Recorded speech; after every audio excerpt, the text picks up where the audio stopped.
Hey, listen, brothers and sisters, man. If you like what you hear, hit the subscribe button, man. Subscribe to this channel. And also, please, go to ISUPK.com and pay your tithe. Drop me some cash so we can move around this planet like we need to, man, and do the things we need to do. Hey, listen, brothers and sisters, man. If you like what you hear, hit the subscribe button, man. Subscribe to this channel. And also, please, go to ISUPK.com and pay your tithe. Drop me some cash so we can move around this planet like we need to, man, and do the things we need to do. They're one West. They're one West. They're one West. They're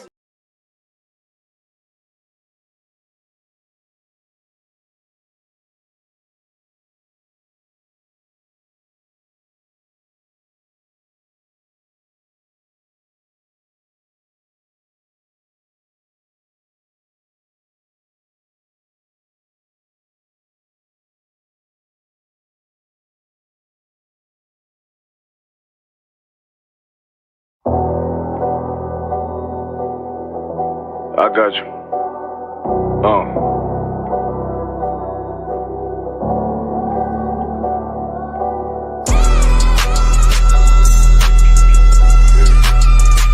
Let it ride real quick. Look. The city eyes. It's time to Bogart. My God, a real nigga. Cause he wasn't no flaw. Posted on the corner like a watchdog. Family.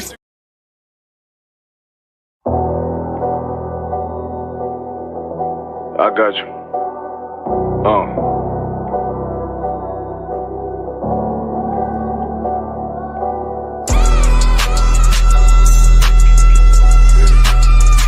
Let it ride real quick. Look. The city eyes. It's time to Bogart. My God, a real nigga.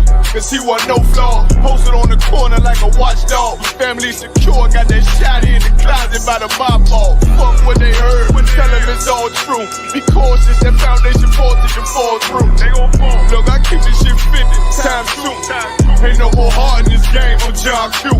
Colder than the avalanche, way above average. Offense taste sweet, told him make me an apple tree. Left us in the valley full of bones, this where hope found. Child become a man, dark sands get broke down. Riding through Evanston with Mark Quad. Telling me how the crackers turn his childhood to a ghost town. Poker stop, nigga, I lay that game down. I feel his pain, cause nothing is the same now. Let my light shine like heaven through a rain cloud. Glock have a fit like my child, no tangent. Try to warn them niggas, we bear arms like tarantula. Them other niggas rap, I make anthems. I really seen prophets under this banner. Make my enemies bow down on camera. Told my design I wanted black and white like a panda. I'm better than that nigga that sunk dirty Diana. Look, I move like a Brazilian, precious cargo. Spirit ancient, but I got a new semi-auto. Wave that bitch around like where's Wardo. Sleep if they won't, I cut through they Z's like I'm Zorro. Hate me for his name, so I gotta keep that steel clutch. Trust me, I'm not what you think. I squeeze till it click like Dorothy when the heels touch. The world got me dumb, I don't feel much. Round with Yahanna, just left the state bridge. Looking for a bitch better than Baby's kid. Remember I dropped Quiet Storm, I've been gone ever since. Still in the field, fuck them niggas on the fence, yeah.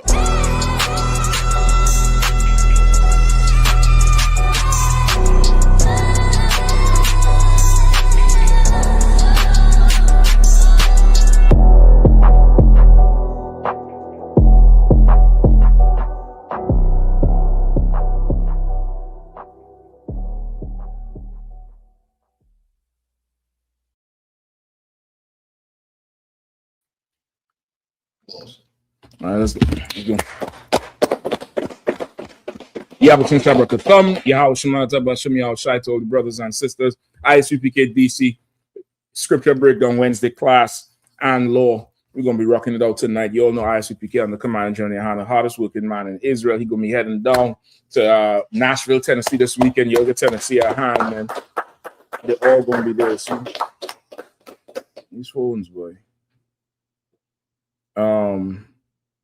They're all gonna be there down there in Tennessee, man. So y'all make your way down there and rock it out for the cookout season coming up, all right? Or really started.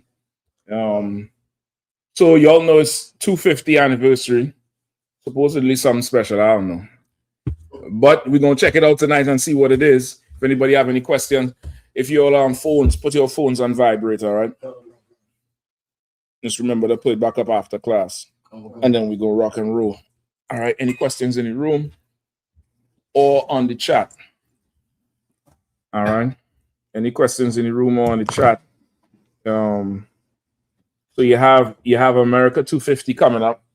Trump done had the UFC in the White House totally desecrate the vintage of the house. Damn near, that's how you had to describe it. I can't say legacy, but the vintage of the house. In about a month's time, he gonna have Formula One cars on the streets of DC. This sounds to me like one of them CEOs who know his company going bankrupt, and he just trying to spend every penny he could before the destruction comes.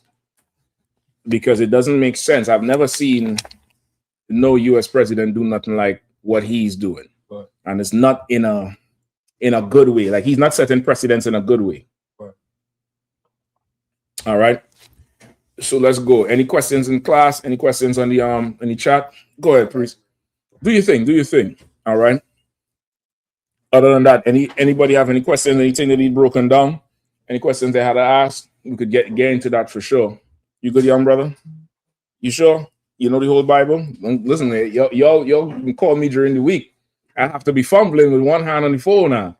Y'all ask your questions now, brother. Y'all get them in. Don't wait. Izan, you good? No, I do. Come on, let's get it. Jeremiah.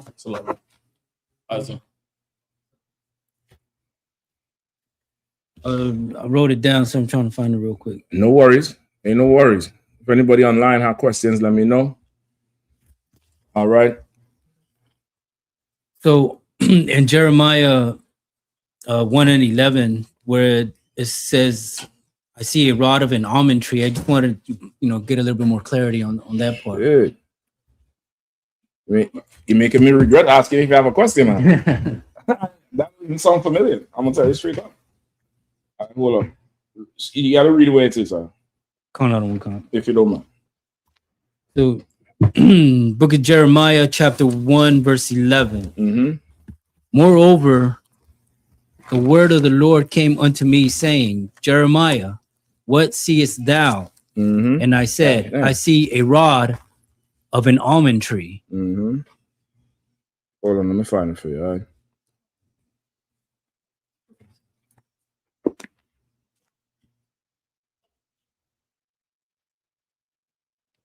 Jeremiah 1 and what?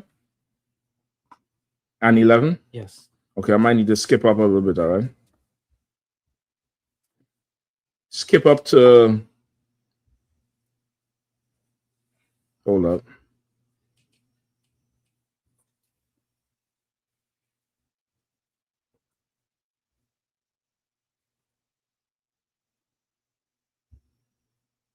Skip up to 5.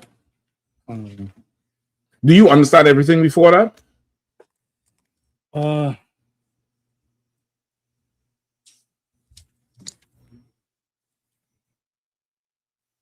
sure, in that case, can I get the whole thing?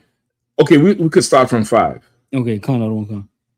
The book of Jeremiah, chapter. And then you're gonna have to read past a little bit that part, because he's asking him what he's seeing to make a point to him. Right? Go ahead. Okay. The book of Jeremiah, chapter 1, verse 5. Before I formed thee in the belly, Mm-hmm. I knew thee, and before thou camest forth out of the womb, I sanctified thee, Mm-hmm. and I ordained thee a prophet unto the nations. Okay. 6. Then said I, Ah, Lord, behold, I cannot speak, for I am a child. Mm-hmm. Verse 7. But the Lord said unto me, Say not, I am a child, for thou shalt go to all that I shall send thee, Mm-hmm. and whatsoever I command thee, thou shalt speak.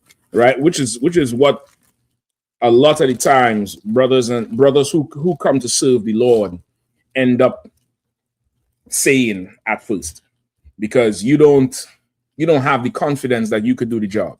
You get the point? That's half the reason why most brothers or sisters don't even make it to the class, because from the outside looking in, this life seems impossible. This job seems impossible. It seems like, this thing cannot be done. You could never do. Sometimes your conscience from your prior life was not going to let you live. It's just, you look at yourself in the mirror and you start to talk to yourself. Who you think you fooling? Remember what you used to do. This, that, the other. Why is it? You get the point? Like, why even try? Why bother? So he's telling them this, and Jeremiah is like, this is not something I could do. Right? So this just letting you know, if you're young in the truth and you're going through that same thing, it's normal. It's normal to have so much doubt, because this life only breeds you to have confidence in serving the oppressor. If somebody come and tell you, they pull you off the street right now, I'm giving you an NFL contract, are you going to not show up because you're not fit for the NFL, or you're going to show up? Show up. You're going to show up. Yeah. Y'all ain't had the wisdom yet. I probably won't. Let people wonder how good I would be. I turned down that Dave Chappelle turned down 50 million. Why would you show up? Nigga, you're not even making the first training session. Them niggas doing that for 10, 15 years and throw up every preseason from running so hard. What are you going there to do? But in your mind, you can go there and I could make it. I have a shot. But this thing doesn't seem like you have a shot ever. Why? Because 50 million not attached to it? We're looking for Shapad. Oh shit, goddamn. All right, no sweat. Right? So it's a normal part of it, all right? Go ahead. Verse 9. Mm-hmm. Then the Lord put forth his hand and touched my mouth. And the Lord said unto me, Behold, I have put my words in thy mouth. Verse 10. Mm-hmm. See, I have this day set thee over the nations and over the kingdoms, to root out and to pull down and to destroy and to throw down and to build and to plant. All right, so what he's saying there? What's them last two verses?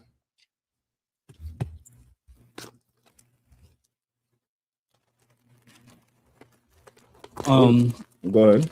Is it saying that he has given them the wisdom or the words to to go against, I guess, to fish people out of these kingdoms? Okay. To basically waken them up and let them know that the kingdom that they're in is destroyed or is coming down. And just before we move on from 9, this is another precept, because most brothers, just from Esau's education system, most brothers do not naturally know how to speak in public. Most brothers don't even have the words to advocate for themselves in any situation, because we just not trained to do stuff like that. You get the point? We just from young, we're trained for the obvious, brute force. You get the point? And a woman is trained to look good and in most cases receive things without merit, which is why you hear the argument, but it's a woman, it's a female, you get the point? That's how it is. Like in Esau society, we learn to live under very base conditions, very base, nothing else. So most brothers don't even, okay, I could do the job if I just come and stand on post. But the minute you hear, well, brother, you can't stay on post, you're going to have to speak one day. The amount of men just never turn back up. The fact that you all come in is still a miracle, because most brothers, what had to speak one day? I done seen brothers pass the test. The first day they had to speak, that's the last day I've seen them. Never came to Passover camp, they're done.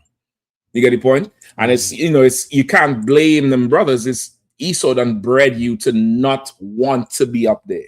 So the Lord had to say, you don't have to think about what you're going to say. I'll put words in your mouth. You just do what you're taught to do and say what you're taught to say. You don't have to think about it, which is why this is the easiest job in the world, Doc. This is the easiest job in the world. The test is the easiest thing. It's so easy, it's hard. It's so simple. Nah, that shit could never work. You're crazy. Go ahead. Just real quick. So them being afraid to speak, would you say that's the spirit of the white man that they gave him? Like, it's the spirit that the oppressor wants us to have. Not so much the spirit that the oppressor gave us, because that's not his spirit. He'll go up there and say whatever it takes if power is on the table. The spirit that he wants us to have is that spirit. You get the point? yeah, come on. So that's the Lord reassuring you. He had to do the same thing with Moses. You get the point? Go ahead, where you at? Read on. Verse 10. Verse 10. See, I have this day set thee over the nations and over the kingdoms, to root out and to pull down and to destroy and to throw down, to build and to plant. You understand? Like, that's the charge we have as priests of the Lord.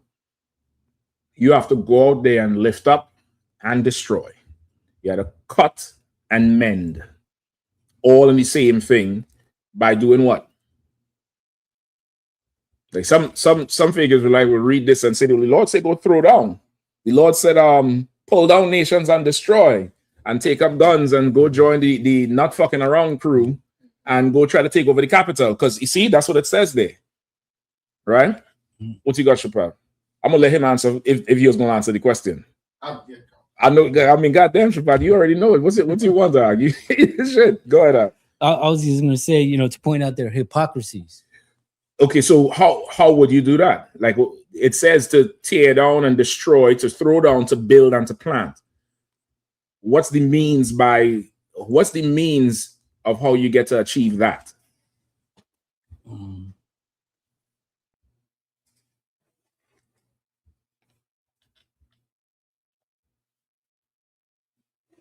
It's so simple, it's hard. Come on, it's right there.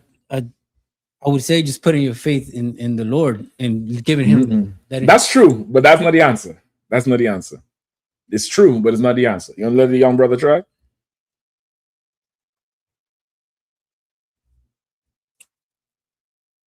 I would say to show your dominance. Show the dominance. In what way?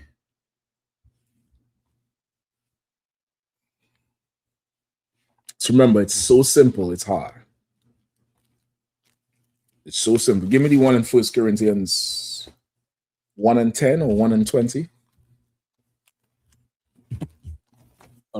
Any Isaiah, you want to try it again?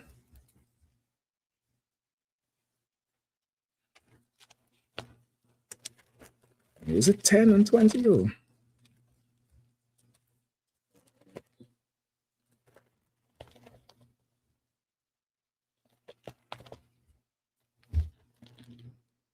Read verse 9. Verse 9. Then the Lord put forth his hand and touched my mouth. And the Lord said unto me, behold, I have put my words in thy mouth. So he gave him confidence. You don't even have to be confident that Jonah was not confident about doing this job. Remember, Jonah didn't even want to go to do the shit. He said, listen, I know how you are. It's just so easy, it's hard. Read 9 one more time. Then the Lord put forth his hand and touched my mouth. And the Lord said unto me, behold, I have put my words in thy mouth. Keep reading. Verse 10. See, I have this day set thee over the nations and over the kingdoms, to root out and to pull down. So how did the Lord set a priest and prophet over the nations, over the kingdoms? He gave him authority. How? By doing putting what? the words in his mouth. Exactly. So how are you going to throw down kingdoms and pull down kingdoms? By saying the words. By speaking. By speaking. That's it. You could do this shit paralyzed in a hospital bed, and they'll send the FBI in there to silence you. You get the point? Words, what you say is going to tear this kingdom down. What you say is going to stop somebody from getting high. What you say is going to stop somebody from aborting their baby, which is why they get so mad at the abortion sign. They see the abortion sign and they instantly see what they just went to do or what they was thinking about doing, and they kick it. That sign get probably the most violations that camp I've ever seen. That abortion sign. You get the point? The things you say out your mouth are cause kingdoms to topple. You understand? And that's all you have to do. Come in here, obey the Lord, and go say what he once said. That's it. That's the job. You say it until the end. You get the point? So that's the premise for what he's about to say next. All right? Go ahead, keep reading. Verse 11. Moreover, the word of the Lord came unto me, saying, Jeremiah, what seest thou? Mm-hmm. And I said, I see a rod of an almond tree. Mm-hmm. Verse 12. Then said the Lord unto me, thou hast seen, that's how, thou hast well seen, for I will hasten my word my word to perform it. To perform it, meaning, so the rod of an almond tree, what is that? Just think. I don't want to give it to you all the way. Just think,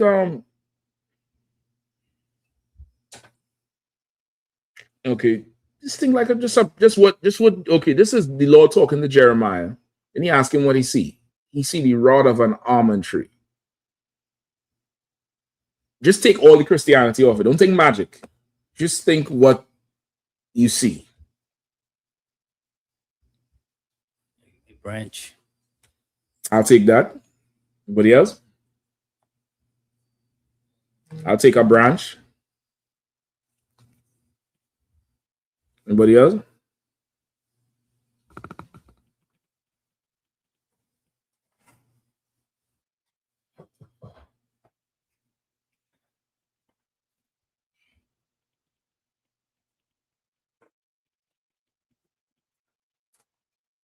Oh, Slaki, go ahead, brother.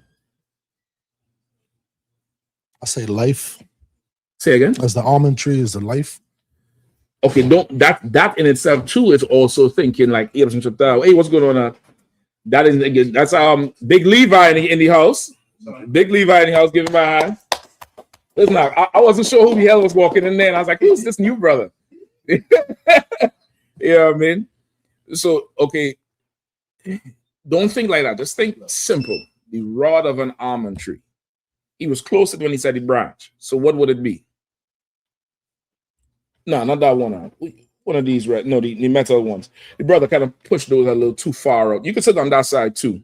Or you could sit on this one in the back where you put your the bar. You can sit there too if you want to. No sweater.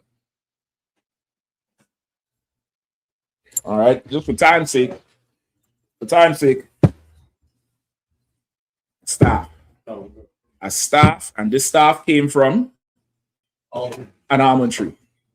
It's like it would be easier for you to understand if he said a rod of iron. Now you'd be like, well, it got to be a big pole made from iron. You get the point? It's easier. Just take the Christianity off of everything. Don't think magical. Don't think, mysticism. Don't think, well, this really means that the almond tree is what he said, freedom. How is the almond tree freedom? I don't know. If it was freedom, I think George Washington would have sent an almond tree to the UK in 1776 and say we free. If the almond tree was freedom. Good. I'm a pass for right now, but I'm gonna enjoy later. To water tour. You could get done if you want, all right? But don't always think the simple thing. The scripture breakdown, usually if there's something that it's not all the way clear, picture what they're telling you. Start there.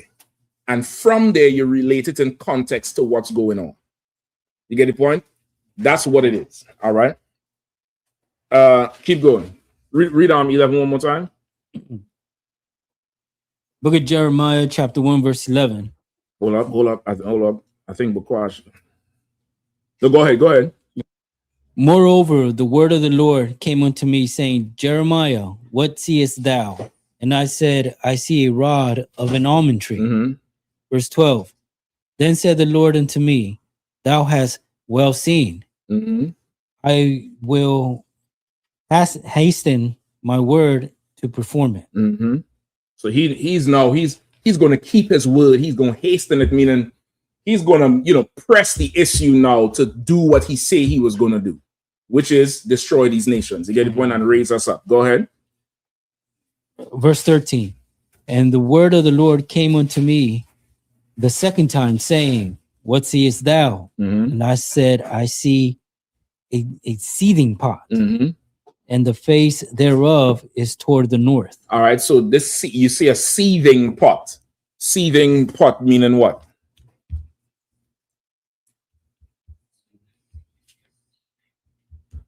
Seething pot meaning what? You could look up seething if you're unsure. All right.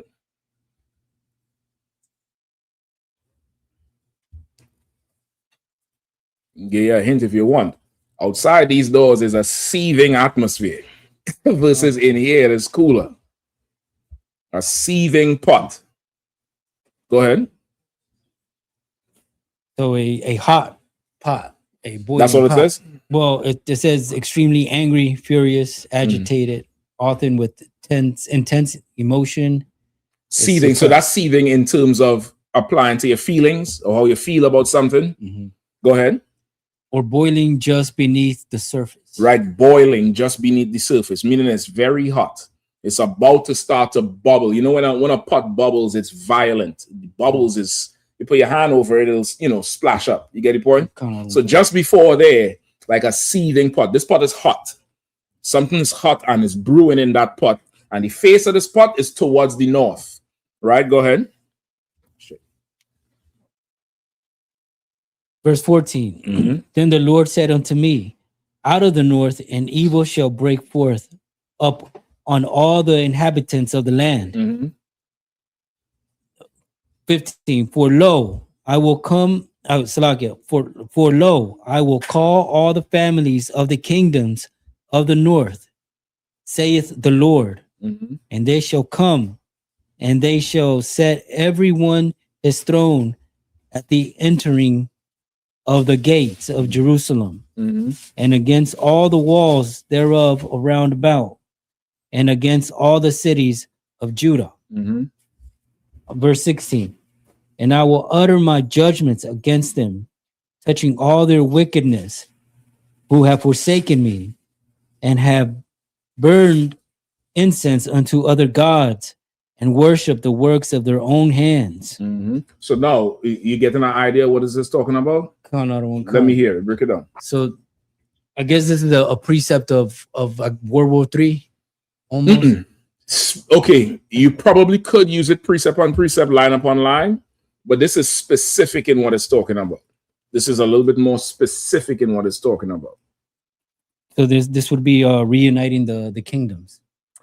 This is a step towards it. This is when the northern kingdom rebelled against the Lord. Okay. And that's why he's saying, I'll set a staff in your hand and you will tear down and do this and do that. Remember, of course, once the kingdom fully split, the Assyrians came in and took the northern kingdom into captivity and left the southern kingdom. So he's saying now he's going to bring everybody against the gates of Judah, and there he will start to charge them. You get the point? So now that's what this is applying to. But the metaphor, the staff and the seething pot is that. You get the point? The staff is, I'm going to send a prophet to defend the sheep. Because that's what a staff is used for, to fight off the bears, the animals, keep the sheep in line. The sheep straying away, you tap it, you pull it in. The old school staff would have that hook.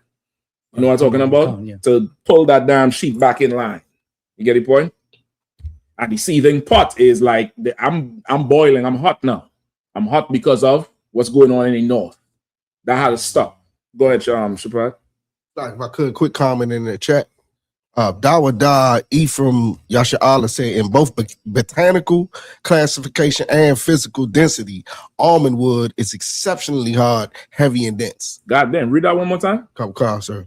In both botanical classification and physical density, almond wood is exceptionally hard, heavy, and dense. Almond wood is exceptionally hard, heavy, and dense. I would have never ever guessed that shit out. You get the point? So that's definitely why. And of course, we won't know that because we are so far removed from not so much agriculture, but just getting things ourselves. You get the point? Like we don't raise our own sheep or cows or chickens.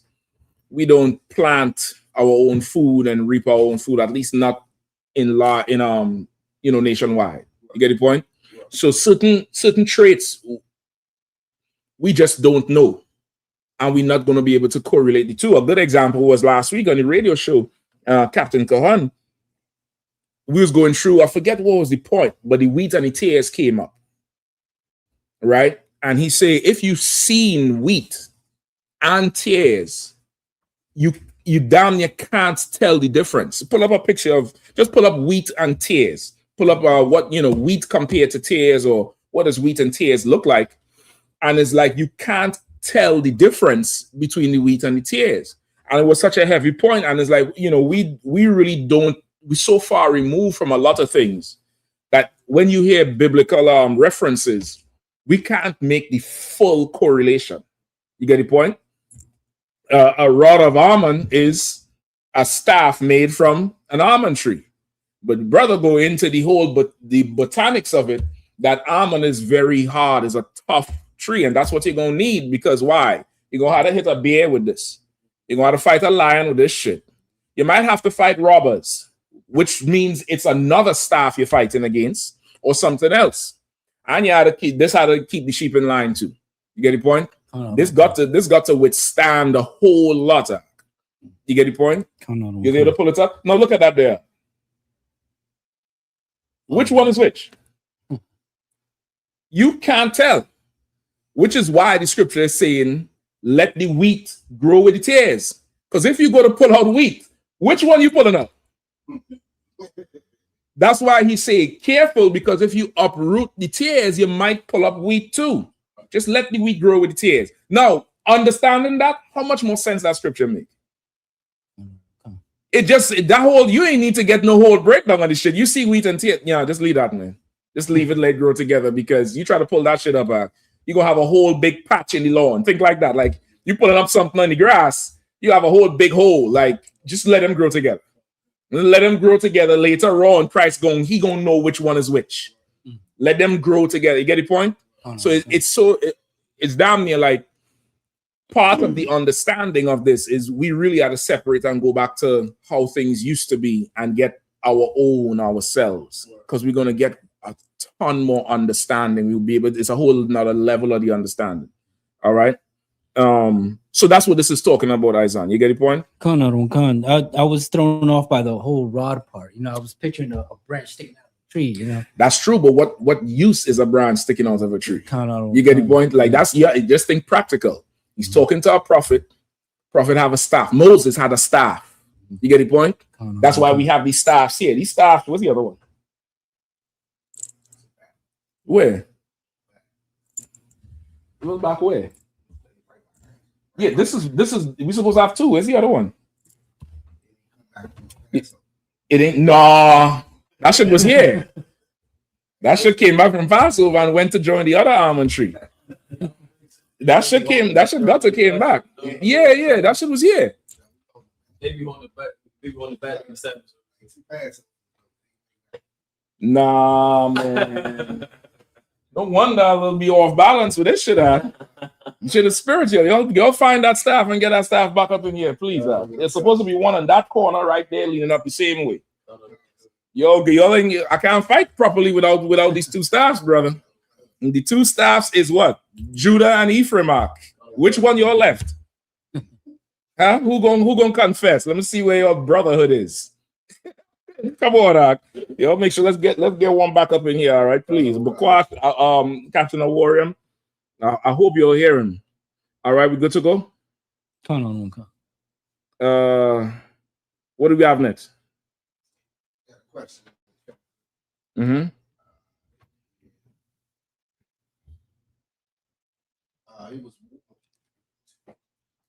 Warrior of Yahushua said, if I may, sir, how does the spiritual aspect of the mark of the beast tie into being to buy and sell part of Revelation 13:7, sir?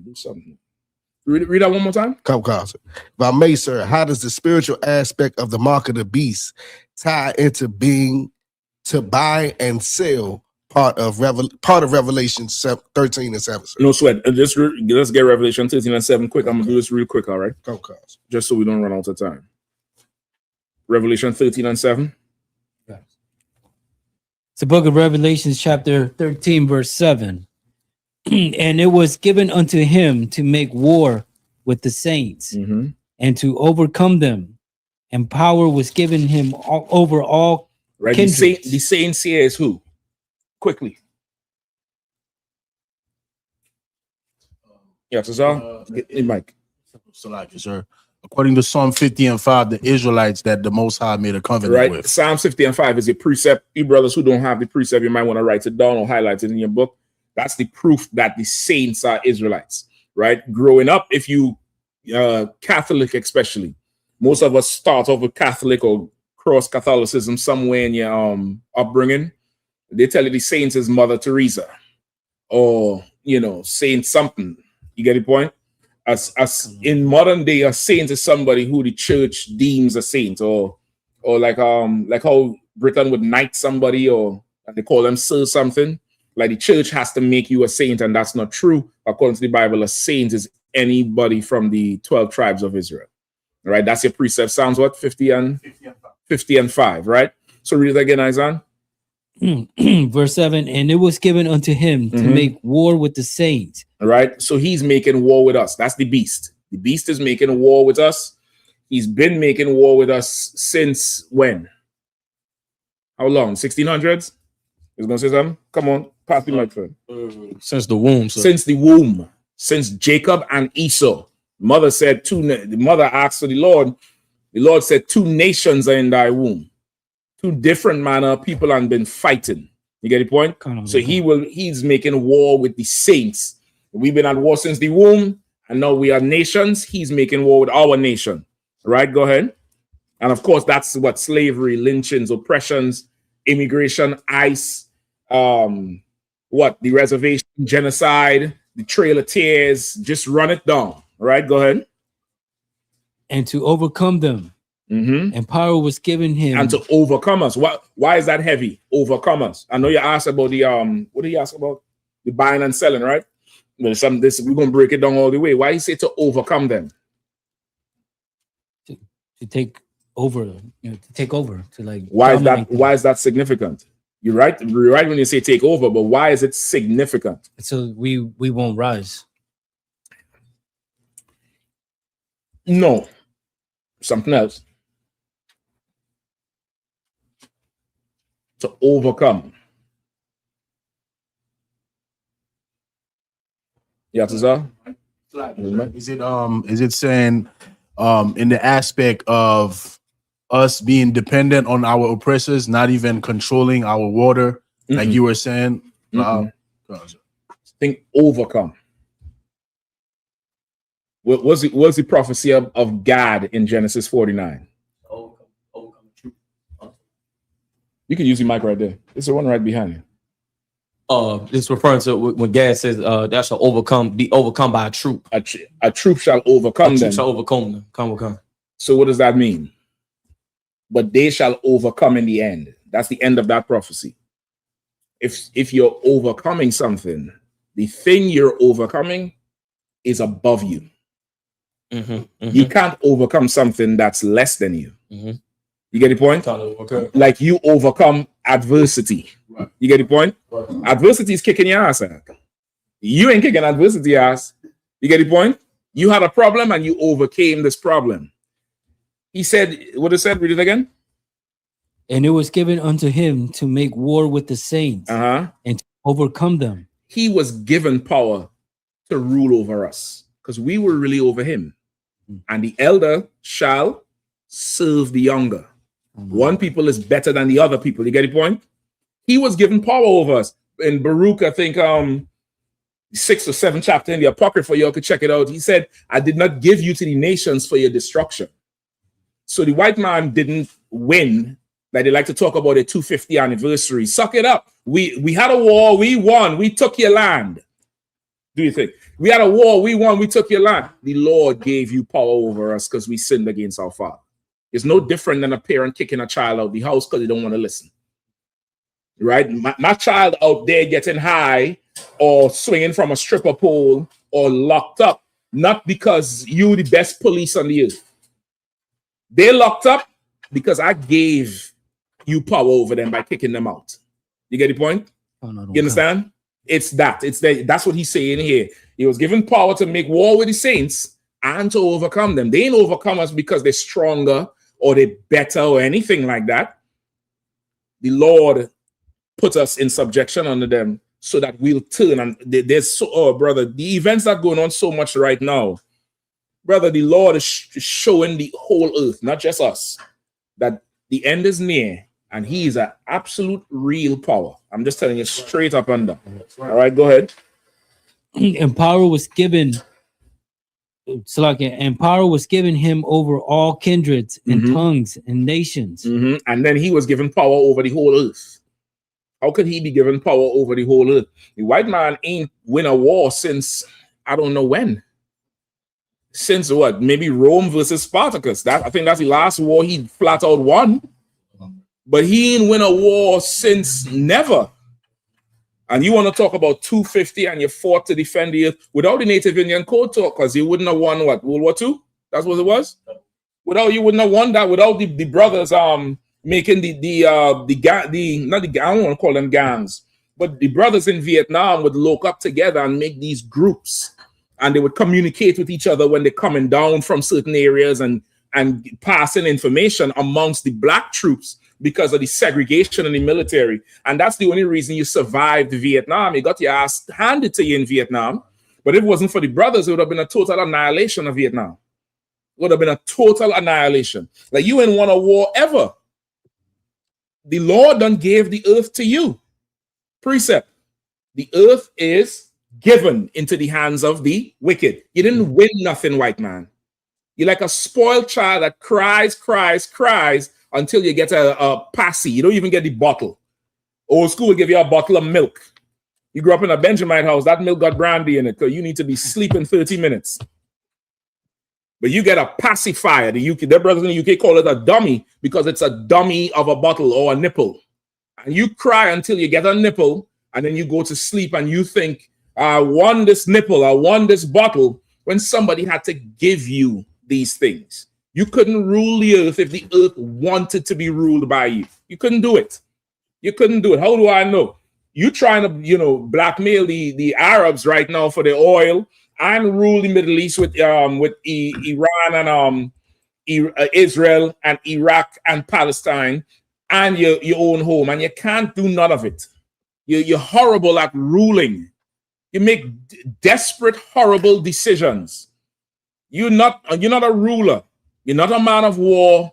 You're not skilled in anything but killing. And the Lord gave you that skill too. And he's going to take it away because he's going to slaughter you. I know by the end of tonight, we're about to lose 3 channels. And I'm with it because I done built enough. Don't worry. We lose 3, we'll get 9. That's good odds to me. Go ahead. Verse 8. And all that dwell upon the earth. What did he want? 13 on what? I'm too wild about it. You just go ahead. Do your thing. What did he want 13 on? Shapad, what was the precept? What did he want 13 on? 13 and 7. Buy and sell. Okay, buy and sell is not 13 and 7. You said part of it. Read it one more time, brother. Come. If you could pull it up, you could read it one more time. And give me some help with it.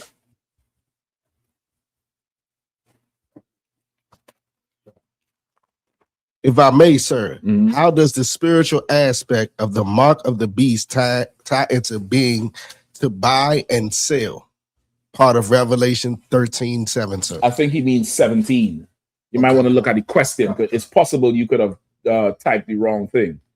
You just scroll up, look for the question, see if he means 17. 7? Yeah, okay, he means 17. You get the point? But verse 7 is that breakdown, right? Give me 17. The book of Revelations, chapter 13, verse 17. And that no man might buy or sell, save he that had the mark, or the name of the beast, or the number of his name. Right, that no man might buy or sell, save he have the mark or the name of the beast or the number of his name.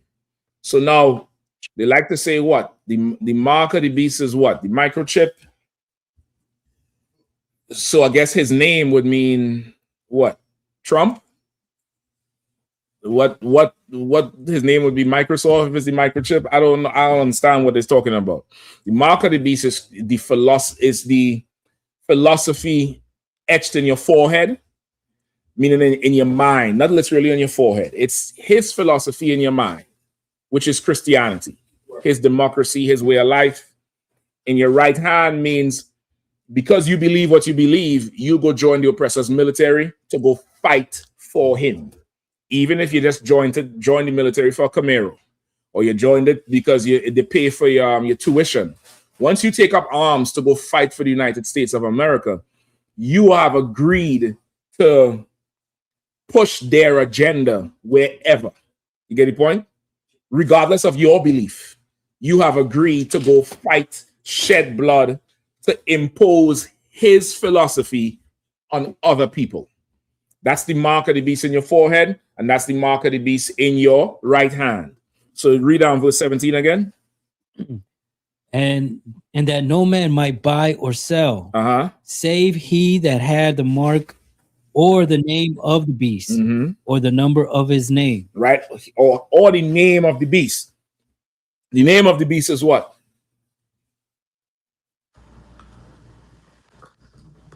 You're looking at each other. Like, you'll both look at each other. Come on.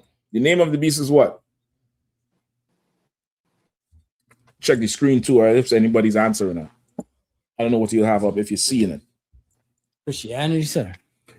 Christianity is the mark. What's the name? Salaki, sir. Come on with it. Caesar Borgia, Jesus. That's the image of the beast. What is the name of the beast? Shabbat? White man. Okay, so how does that apply?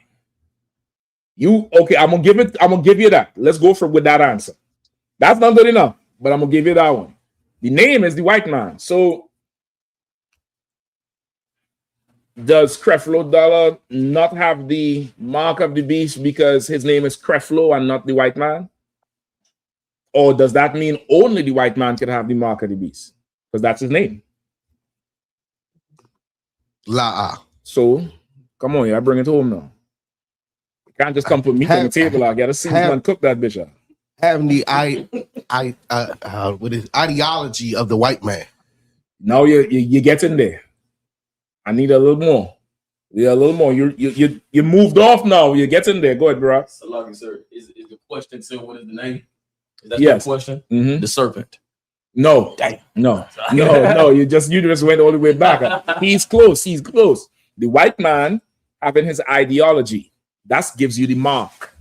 What is the name of the beast? To say a straight biblical name, Esau. Okay, the Bible is saying, and no man might buy or sell, save he that had the mark or the name of the beast. So that means to buy or sell, you would have to be called Esau.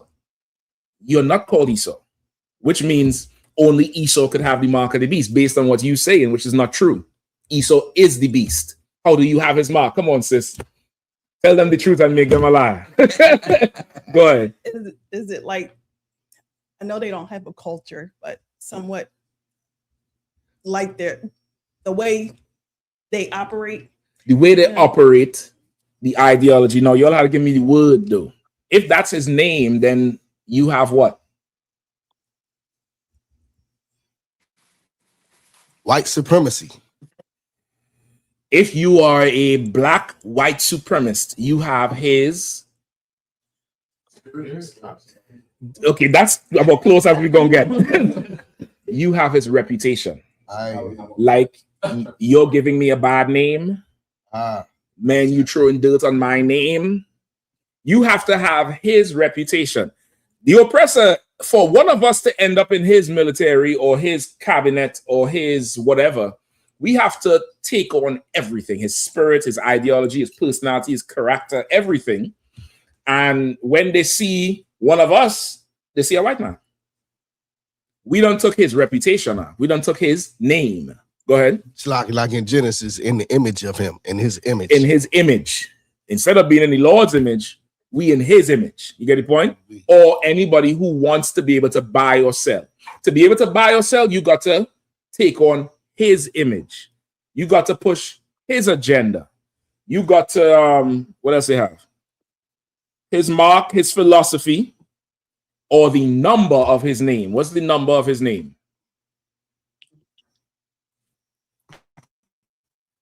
Six, 666. What does that mean? The 666 men that ruled this kingdom, his kingdom. The 666 men that rule his kingdom, which is the earth. The earth is his kingdom right now because the earth is given into the hand of the wicked. There's 6, according to the Bible, his ruling government. Don't think the government of America.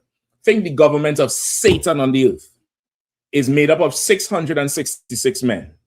If you want to be able to buy or sell, you got to have his mark, his reputation, or the number of his name. Meaning what? You had to fall up under one of these men.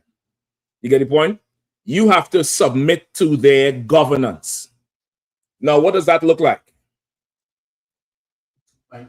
If I may, other one. Wouldn't the situation in Cuba right now be a perfect example of how you're not okay? That's what they want Cuba to do. Cuba is still resisting. Right. I'm gonna give you a good example, right? If you're keeping up with the news with Venezuela. When Trump first came in 2016, they put pressure on Trinidad to abandon Venezuela. The brother who was in charge, he's a politician, he's trash, he's garbage. Did Trinidad come on by chance? You sent the link to them? Okay, most likely. They're probably slaving. Don't even worry about it. The brother who was in charge, he's a politician. He's not in the truth. He's not holy. He said they have a verbal agreement with Maduro that he's not turning his back on them. He honored it. The East Indian woman who is in charge today, she was the leader of the opposition back then. The British system of governance is not like America, right? Where there's just two parties, Republican, Democrat, and that's just it. There's many political parties in the British system, and the one who wins is in charge. The one who comes second is called the opposition, meaning it's a checks and balance. The one who wins, they put things on the table they want to do. The one who came second is given the power to oppose what they think is bad for the country. But of course, because politicians are greedy whores, the opposition opposes everything. They could say, look left and right before you cross the road. They'll say, no, don't do that. Don't do that, let's cross. Just because they want to be in power. So this East Indian, who was the leader of the opposition at the time, reached out to America and said, I'll do whatever you want me to do. 4 years later, the brother called an early election just after Maduro got took and basically handed the country to the broad. I don't know. I'm just speculating. I think he got a call and they told him, listen, either you're going to do what we say or you see what we did to Iran. And he got up out of there. She's in power now. And what did she do as soon as she got in power? Turn her back on Venezuela. After the Venezuela economy tanked, Venezuela has a long history because Trinidad and Venezuela is so close, brother. I mean, it's very close, 100 miles maybe, the two closest points. Venezuelans have been coming to Trinidad for centuries, brother, centuries. There's a place in Trinidad called Indian Walk. Growing up, I thought it was called Indian Walk because the East Indians lived there. It was called Indian Walk because when I.S.U.P.K came to Trinidad in the south part, that's the path they would take to bring their goods up to trade with the native people in Trinidad. So it was called Indian Walk because of that. A lot of I.S.U.P.K lives in Trinidad. When the economy fell, I.S.U.P.K went to Trinidad for just like you would migrate for better conditions. Her government is deporting them. Imagine that shit. Rounding them up and deporting them, busloads. Deporting for what? Because she has what? The mark of the beast, dog. Let me tell you something about East Indians. If there's money involved and power involved, they'll listen. Absolutely. They'll listen. Money and power, they'll listen, brother. They'll sell the grandmother for land. For land. Go ahead. It's like if I made it, the priest said the Most High said if I would tell the heathens they was the ones chosen, they would listen to everything I said. You know what I mean? So that's the mark of the beast. You get the point? So now in order for you to buy and sell, to trade, buying and selling is not going to the grocery store. And if you're looking at buying and selling, that's just buying. The average person don't sell nothing. You get the point? So that doesn't affect you. Buying and selling is talking about global trade. You get the point? And to be able to buy and sell, you have to be part of a certain economy. And the white man can literally cut you out of his economy. Go ahead. It's like about me. Which is the mark of the beast, which is the tariffs. It's the trade tariffs. Is him enforcing the mark of the beast. Go ahead. Oh God, if I may, sir. And that's heavy when the Lord's saying it, because it's heavy that the Lord don't want no yes men.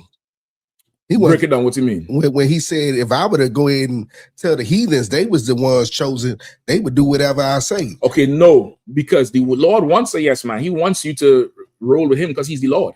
But like he wants you to genuinely, he gave us. Okay, I wouldn't say that because think about if you had a child. You want your child to genuinely love you and do what you say, right? Will you be angry if they do what you say, but they don't really want to do it? No. Because they're doing what you say. And that's in the Bible. The Bible says, if you tell a servant to do something and they don't do it, they're evil. But if they come back and do it later, they're still your servant. They might repent of not doing it. You get the point? And they still come and do it. They do it. You remember, the Lord, he ain't into the feelings and stuff. He ain't too much into, whether you like what I'm telling you or it's done. Most High in Christ. Most High in Christ. It's done. This is done. You get it? He ain't too much into you. Whether you do it with joy, that's a plus. He wants you to do it with joy, but shit. I mean, not everything you're gonna like, right? The Lord is a realist. He knows not everything you're gonna like, but you do it anyway. And which one is even more? I mean, I ain't gonna say it's more cold, but that's acceptable too. That's an honor of respect. That's a level of respect where it's like, man, I gave him this order, I gave her this order, and I could hear on the phone. If y'all don't know it, we could hear the change in your exhale on the phone. And we already know this motherfucker ain't gonna do shit. I said he ain't gonna do nothing. He's rejecting this shit. She ain't gonna do this shit. I already know. And then you come back with the kiss my ass. Kind of one con. Yes, sir, that's good. I already know he ain't gonna do this shit. And you know how I know? Because I used to do the same thing. I already know. But then it comes back. Oh shit, he did it. Shit, she did it. I never thought you did it, motherfucker. I see you fought yourself. I see you fought what you wanted to do for somebody else. There's value in that. There's value in you denying yourself to do this other thing that you don't see the sense in now. Right now, you don't see the sense in it. The shit don't make sense. There's no glory for you. Great. Did the job get done? Most High in Christ. This thing gonna make sense to you later, or maybe not. But at least you exercise the muscle of, I'll deny myself for this here. You get the point? So I wouldn't even say that part like he don't want no yes men, because then what does he want? A rebellious people? You get the point? You're going to cut yourself because I could pull the precept, thou art a stiff-necked and rebellious people. He don't want that. He killed people 40 years in the wilderness for being stiff-necked and rebellious. What did he want in the wilderness? Kana one can. Kana one can. Yes, sir. Kana one can. Yes, sir. Kana one can. No problem. Job done. That's it. You get the point? Let's move on. So that's this. Go ahead. Come on. Now, I was about to say it's crazy that I went further with asking that, because that, I feel like that was a personal me and you thing right there. Y'all always like to blame me, all right? This is a PSA. Just blame me for all the problems in your fucking life, man. Everything in your life is my fault. But all the good shit that happened, y'all don't go and post, hey, Captain Michelle gave me this counsel. Keep praying, listen, man. Thank him for his strength. Thank him for his discipline. Y'all be blatant with this shit out. Brother say, if I could go a little bit further, listen, man, you was a thorn in my side. God damn it. Nigga don't got no goddamn, I can't get no glory out of that. You're embarrassing me in front of New York. God damn it. At least Yatazar love me. God damn, he brings some cremas. Brother tell me I was giving him problems. Nah, I'm joking with you. Listen, and that's fine, brother. And I'll give you a personal confession too. I don't give a fuck when you all get angry, what offends you all and shit. I don't care. I really do. I couldn't care less. You know what I mean? I really couldn't care. And let me give you one further. I pray you stick around long enough and do your job well enough to be able to now counsel somebody. What's up, right? Just everybody mute the mic, whoever eating or whatever, right? Where you giving them counsel you know they don't want to do, and you're trying to help them. You see in the play because you're not in the mess with them. And you know they're going to disregard you. And you know the road they're going to go down, and you could see the hurt. And it bothers you that they're going to get hurt. And you still have to tell them the truth anyway and watch them get fucking hurt. I pray you experience that shit. So I don't give a fuck when I tell you go left and you don't want to go left. And you do all this shit. I don't care. You think you're hurting me? I don't care, brother. I couldn't. What the fuck? When the night comes, I go to sleep. You get the point? I tell you as what? You don't want to do that shit? No problem. I know you're going to call me when you reach the end of your decision. You say, you wouldn't believe what happened. Oh, yeah? Try me. That happened? Oh, wow. Who would have thought so? Since we're confessing, I'd like to move on with the class, if you don't mind. Please? Can I move on to class, please? I thought so. The water. So, now the mark of the beast, right? That's the market. That's the buying and selling is commerce. It's global commerce. Till this day, countries could get cut out of America's system. America has something called the SWIFT bank system, SWIFT. If you ever do bank transfers and stuff like that, they ask you for a SWIFT code. The SWIFT code is the code for their system, and you could get cut out of that system. For instance, most of the islands in the Caribbean is not part of America's system. So the currency, the economy down there doesn't break into the system. So people who might live in Trinidad or Jamaica, if they have to buy something online, they have to go to a bank that has a card that's in the American stream.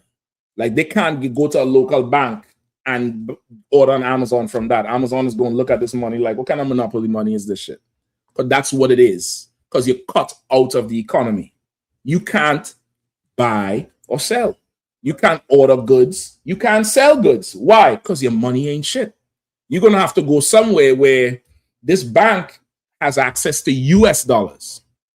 And you have to put a certain amount of your money to change it to US to be able to now buy and sell at this table.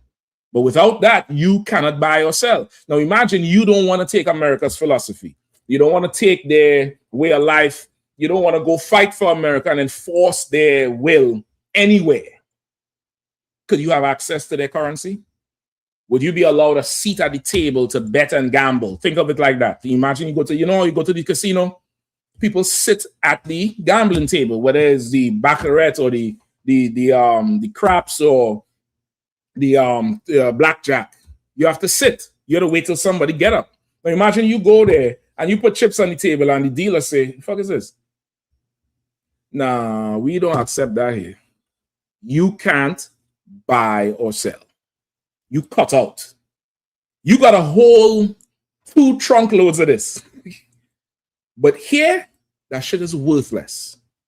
Unless somebody comes and say, he good. You owned by that person that allowed you to buy or sell at the table. That's the mark of the beast. Get the point? I hope the brother understand, or the sister, whoever answers. Come on. So like, we got a question in chat, sir. Please. Blind One said, If I may, Adawan, with your wisdom and mercy, is it lawful to buy things on the Sabbath? Okay, are you a priest in the school? That's what I would like to know. Are you a priest in the Israelite school at UPK? Are you a priest, period? Give me my Sabbath precepts. Give me David. Give me Christ. I think that's just the two I want. And the actual Sabbath precept. Servile work.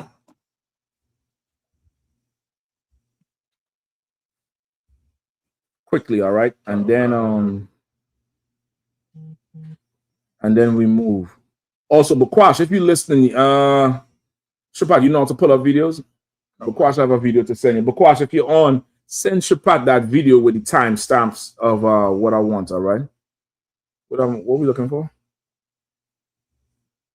The Sabbath, right? Okay. Give me showbread with David. Give me the servile work first.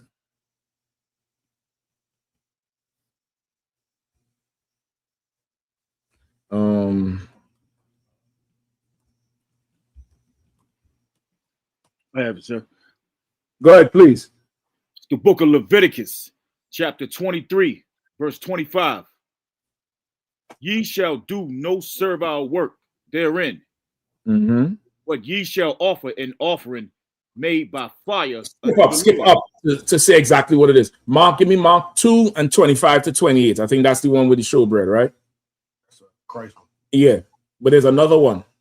No, it's all the same. They're all together. Salakia. But give me the other one in the New Testament too. The ass falling in the ditch.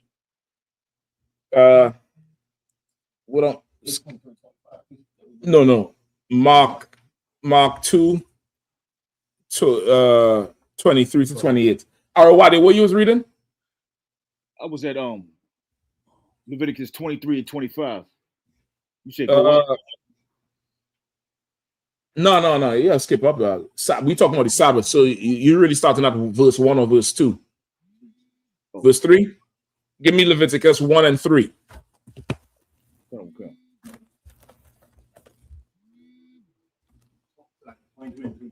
23 and 3? Salakia.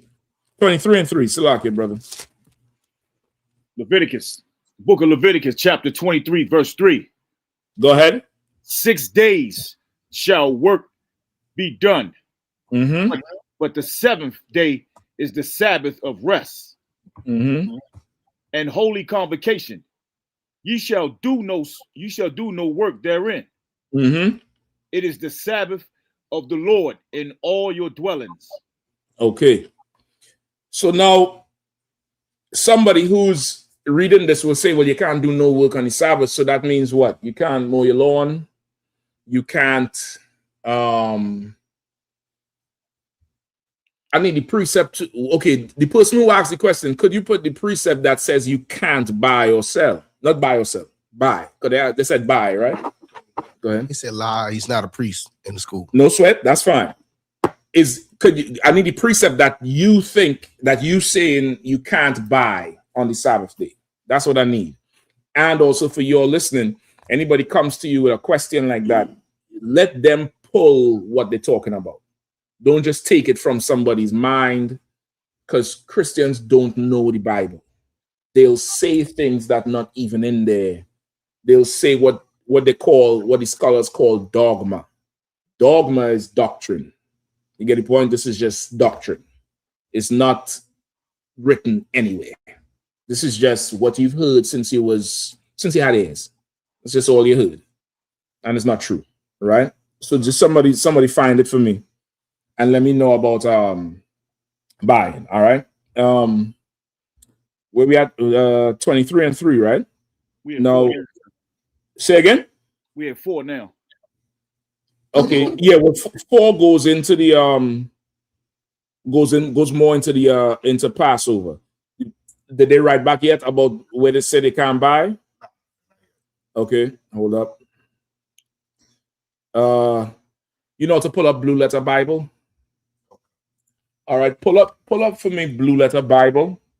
And this is why it's important to come to the Israelite School at UPK, especially our Hebrew class, our Lashawan Kodash, because we teach the Lashawan Kodash in the Apocrypha. in the prologue to Ecclesiasticus, I think it says that the scholars, the Hebrew scholars who translated the Bible as we have it today from the ancient Hebrew and the Greek to this modern old Quaker English that we have, they said, forgive us where we may have fallen short, because the Hebrew, these words, when translated into another tongue, lose their force. Meaning, Issachar would know, and Levi would know. There's some words in Haitian Creole, and even that's so heavy, where the Spanish Issachar speaks is not Spain Spanish. It's not. You could always tell a Spaniard from the 12 tribes, because they talk with a lisp. That's how they always talk, right? Zapatos and shit like that. That's a heathen. You could damn near know it, because all the other tribes have their own dialect. Issachar different from Ephraim, different from El Salvador, much like the Benjamin Islands. Trinidad sound different from Jamaica, sound different from this one, even though we talk in what's considered English or broken English. The French, Levi had the French Creole, which has more oomph than that French language. That French language is disgusting to me. It's such a, now if I call it a spitty language, it's just you gotta put so much spit in your mouth to talk. But when Levi talk, that Creole is something else. Go ahead, please. You put some what? I was gonna say the French, when you compare it to Creole, the French is extremely soft. It's so soft, Doc. It's just, and that's why France has the reputation of being sissies. Because of how they talk. Imagine this little fucking fairy come to talk to me about taking. I don't understand how they let Napoleon rule now. I don't get this shit out. I don't get it. But listen, I ain't a master of history. So Salaki, I was shuttling the French. It's like a disclaimer. The French is also known for being very brutal. Don't let that sissy language fool you. Them niggas they're very violent and brutal. Go ahead. I was shuttling the French in France and Sweden game the other day. Oh yeah, and I was looking at the dudes, and I was like, yeah, he definitely looked like he say we. He don't even know. He looks like no. He looked like a French pig. He say we. Right? So they say when they translate the language, it loses its force. So in order to understand the Bible, you can't just get taught a breakdown. You're gonna have to get taught the words, the root words, which sometimes you hear fake Israelites saying what? Shalom. Do you know why they say shalom? Anybody knows? Because the shalom, when you look it up, is sha, la, wa, and ma. So they think it's shalom. The la and the wa connected. It's shalom. Like law, like lawyer. It's connected. So you say shalom. That's why the Jewish man says shalom. The O is to give the enunciation of the la and the wa together. But if they never came to class, they would not know that shalom is shalom, like law. You get the point? And we just say shalom. We're not wrong, you wrong. You get the point? They don't understand things. So now you pull up the Blue Letter Bible. Come. Go ahead, please.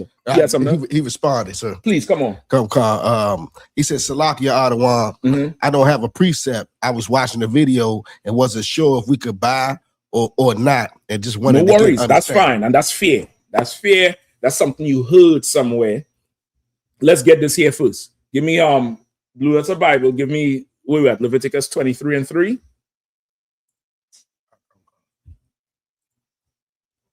Give me Leviticus 23:3. Read it one more time, Isaiah, whoever was reading. Who was reading? Arawadi, are you? Is he on? Somebody else read. Let's pick it up and read, all right? Leviticus 23:3. Hold on, okay.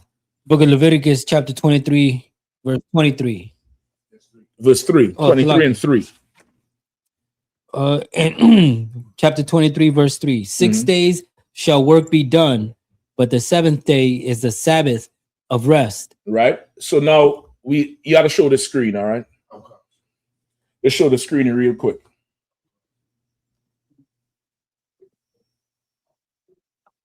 All right. You know how to zoom in? Zoom in a little bit. So this is Leviticus 23:3. Right, that's verse. I think which verse is that? Yeah, that's 3. All right, scroll down. So that's the Hebrew, that's the Assyrian Hebrew. So you're gonna scroll down to work. You see work? The Strong's number is H4399. In the Hebrew is what? Mala'aka, right? What's up, Bob? You're slowing me up. No sweat. Come on. You need something? Okay, no sweat.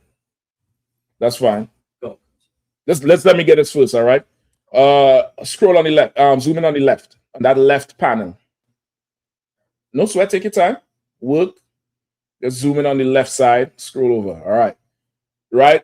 Mala'aka. Right. Scroll down. Feminine noun. Go ahead. Go ahead. Go ahead. Right. What is the first word? Occupation. So that is your occupation cutting your front lawn? Is your occupation turning a light switch on? Because the Jewish man say you can't kindle a fire. The law of work on the Sabbath is for your slavery. What somebody requires you to. You ever get this call? You get a call 7 o'clock Thursday morning. Hey, sorry to call. They don't even say sorry. What the fuck am I talking about? They call you 7. Hey, I'm gonna need you to come in on Saturday, all right? Jamie got sick. Like, you give a fuck about Jamie. You hope Jamie died. Jamie got sick. You need to come in on Saturday, and you like, well, I can't. I have plans with my. Hey, man, you need to come in, man. This is what you signed up for, and they drop the phone. Your employer is forcing you to work on the Sabbath. That's why it says occupation, business. Work, something done on me. It's business. It's servile work. It's somebody's forcing you now to come and put hours in to make money for themselves. They're gonna pay you, but it's to make money for them. This law, people who read the Bible, they don't understand. These laws are talking to really the priests and the people in leadership, much like your constitution and your codes, your law codes. Like, the law doesn't say don't speed. The law says if a motor vehicle found traveling on this fairway that's registered for 25 miles per hour in excess of whatever, they must be fined this. And in excess of this, they must have the car towed. Who's reading that? You? No, the police who pulling you over. That's what he went to school for. When he pulled you over, why didn't they have the computer in the car? They look up the shit right there to see what kind of ticket to write you. What do you get told? Don't speed. Don't speed is not the law. That's the understanding of the law. That's the spirit of the law. The law says you should get $60 tickets, or if you're living in DC, 100. Still ain't pay them motherfuckers. We're going to court for that shit because I don't understand. Right there on Rhode Island Avenue, brother, the same block. It's between 2 traffic lights. I shit you not. There's 2 speed cameras between one strip. Between what the fuck is who's speeding and why it had to be so goddamn much? Them devils in Virginia that killing everybody out there in Montgomery County, killing everybody. Y'all ain't taxing them, but y'all want to hit me twice. We going to court. Y'all gotta come. Y'all get that money in blood. It's a lock you, right? So the work here is talking about your job. That's the work is talking about your job. If it's possible at all that you can get off on a Saturday, get off. If you can work your schedule where now you don't have to slave on a Saturday, then don't. However, in this captivity, brother, these laws wasn't made to tell your slave master in terms of the oppressor how he should treat you as a slave. These laws was given to Israel so that Israel, who is in power, does not take advantage of the Israel who they have power over. This is for your leaders. So your leaders who might say, you know what, man, these Hamites and these Chinese, they like, partying on Saturday, come in here and open this club up or do this thing so we could trade with the Hamites. This is to tell your leaders, your politicians, don't force Israel to slave on a Saturday. Give them, or the 7th day, let's put it like that. Give them that day off. That day you don't make no money. And you just have to eat it because not everything is about money. That's what this law is about. You get the point? Now, as far as you go into buy, you got to pull that precept, because this says nothing about buying. This says nothing about, buying nothing. Now, of course, reason would tell you, if everybody is not slaving on a Saturday or the seventh day, where will you buy anything? Because nobody's slaving, right? So then when would you buy? Just think about 4th of July is coming up. It's on a Saturday, right? Okay, it's hard for America because America opens stores all the time. But maybe a few years ago, or in real rural areas like Florida and certain parts of Georgia, even in Virginia, there's some places holiday, they closed. It says it. We closed this day. Is it Thanksgiving or New Year's that Costco closed? I think one of them they obey. The others, they have special hours. One of them holidays, even Costco is closed out. So when would you go buy at Costco? The day before, when they open. It's the premise of it. The premise of it is nobody is being forced into a job today. So in our kingdom, if you working in the on a farm, you working in leather crafting, or you making weapons 6 days a week, the seventh, your employer has to shut the business down. So then there wouldn't be a law saying you can't go buy, because it's obvious everything closed. So when would you go buy? If you need tomatoes, if you need, meat to cook for the next day, when would you go buy? A day before. Just go do your shopping on the Friday. You get the point? Come on. Just go do your shop. If you want to practice it, if you want to have it in practice, the Bible also says, rehearse the righteous acts. You could pull that precept too if anybody has it. The Bible also said, rehearse the righteous acts. Why does it say rehearse the righteous acts? So you can get accustomed of doing. Why?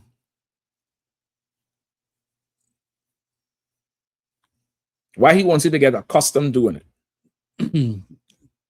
So you want to worry about, like the Sabbath, keeping the Sabbath, A little bit more simple. Come on. You want a shot? Just to get accustomed to it, as the brother said. But why he wanted to get accustomed to it? So you can follow the law. Okay, but why he wants you to get accustomed to doing it? Why he wants you to get used to doing it? Just think practical. Think simple. Hold on, you're his child. Huh? Because you're his child. Okay, but why aren't you already used to doing it? Why do you need to get accustomed to doing it? So you get access to the kingdom. Say it a different way. Salvation. Because we don't have the kingdom. We're not in our kingdom. What are we used to doing? Sinning. That's true. On topic. We're used to going to slave on the Saturday. We're used to everything this kingdom says to do. What are you used to? Grilling on the 4th of July. You're used to doing that. You could show people, man, we was in slavery 1776. Well, it's what we're accustomed doing. It's tradition. It's not really about 4th of July. It's, we're used to doing this. So the Lord wants you to get used to doing something else. He wants you to get accustomed to his way. So he says, rehearse the righteous acts. It's a rehearsal. Everything here is a rehearsal. It's a rehearsal. It's called grace in the New Testament. It's called a period of time to get this shit right. Matthew 18 and 15. If your brother offended, go to him and him alone. If he doesn't hear it, take him to counsel, 2 or 3, so that every word could be established. We need to rehearse that act, because in our kingdom, you rather just put somebody in the ground. You get the point? So the Lord wants you to rehearse certain things now, so that in the kingdom, he don't have to send a priest to cut your head off. You get the point? He wants us to be well-versed in having our own nation and establishing his brotherhood and our laws and our culture, so we have more time to oppress the heathen. That's what he wants, sir. He wants us to have more time to think about how to press work out of these devils, because they have time to oppress us, sir. They got time. They show that you all know that World Cup going on. They show that FIFA president. Somebody put a picture of him on one game that started at 11 o'clock and another game that started at 2 o'clock in 2 different cities. And it's like, how the fuck is this possible? The average person don't understand the type of power these devils have. They could be in America for breakfast and in France for dinner. And it's not a big deal. You think they have time to fight and beef and go on the internet and make diss tracks? They're busy planning how to oppress us. They said, it's Zuckerberg or Elon Musk. One of them tried to buy the new app Kalshi. What they call it? No. There's a name for the category of that. Say again? Poly markets. Poly market. That's the thing. Who said that? Bakwash. Kind of what kind? Bakwash, you need to go buy Kalshi. Yeah, I think you know more about this thing than the devil. That whole poly market world. One of them went to buy the shit. He got one of the executives who has an NDA to sit with him and talk. The whole meeting fell apart. He said he went to his Meta team. He said, y'all go build up a poly market app for me today, and you'll test it with fake money. Now, brother, this morning, what was you thinking about as you woke up? What's the first thing come to your mind? Just be honest. Well, okay, besides that, that's that's a staple. That's like, devil. Give me the mic. I don't feel like going to this slave. I don't really want to go to the slave, but I gotta go. It's the end of the month, so what's due? Right. And what else? Car note, bills, food. Let me get up and go. When you do this to get up and put your hands on your knees, that ain't age, that's oppression. That's a bill is invisible, but I should have you like this, weighed down. You're not thinking about a poly fucking market arc. What the fuck is that shit? You're not thinking about, I'm not gonna buy from these Asian stores because they were You're not thinking about that arc. I need to go here to get this, to go there, to go to work and get these bills. You understand that? They don't want us having the freedom to think, because we might come together. So in the kingdom, brother, the Lord wants us well rehearsed in his social laws, his civil laws, his marital laws, his financial laws, so that we have time to figure out how to make Moab more productive, how to make the Russians more productive. These Hamites, we had to figure out how to make them more productive. They're unproductive. You had a big old land mass down there, all that diamond, and you let this white man come take it.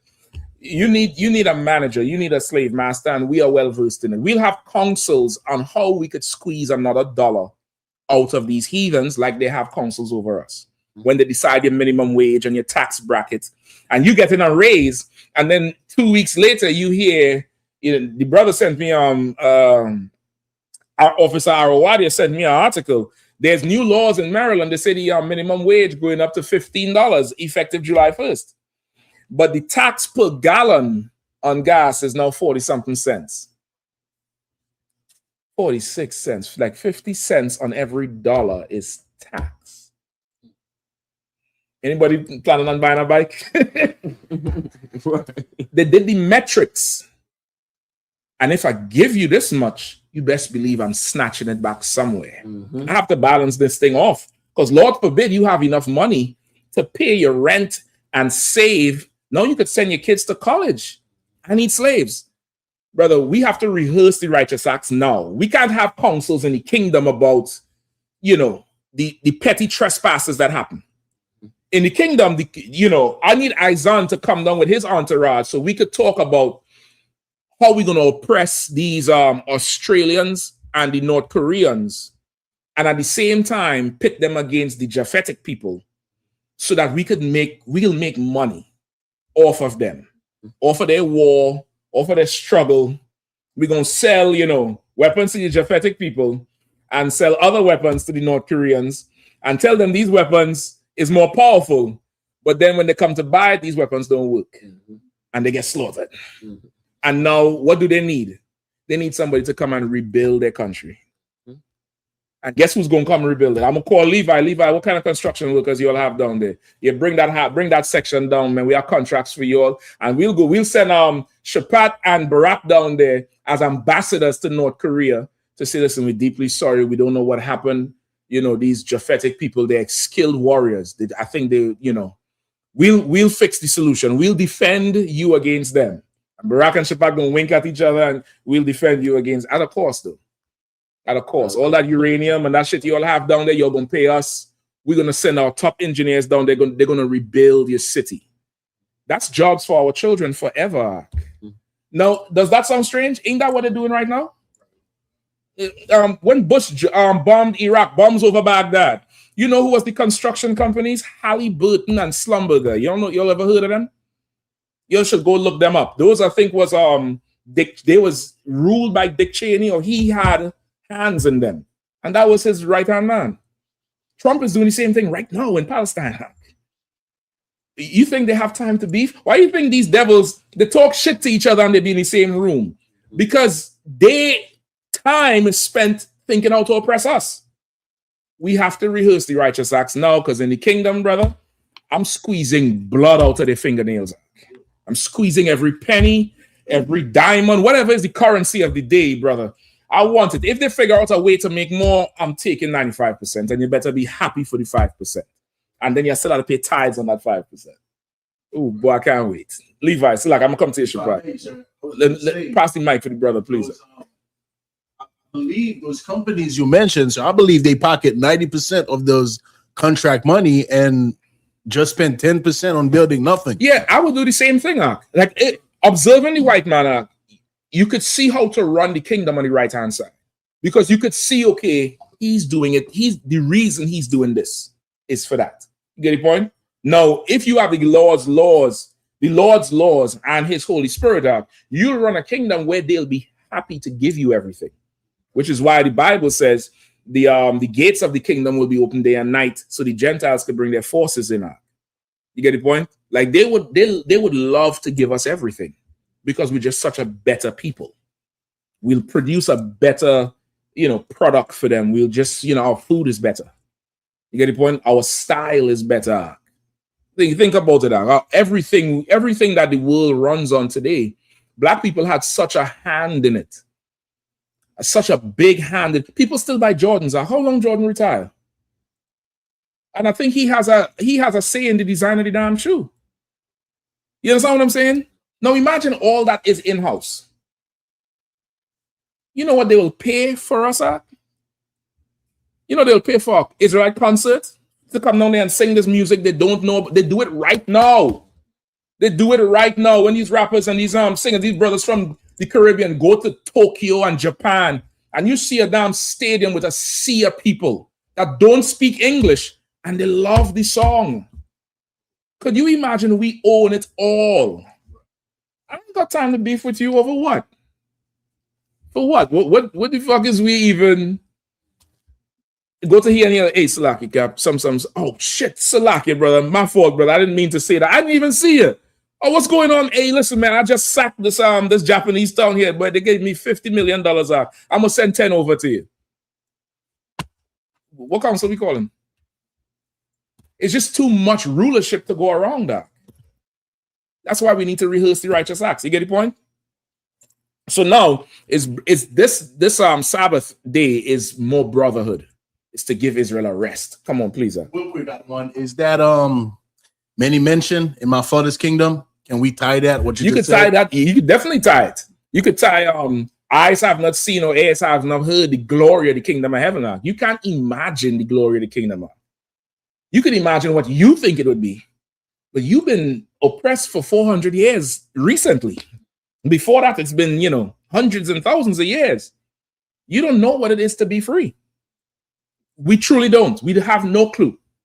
Imagine your aspirations is to be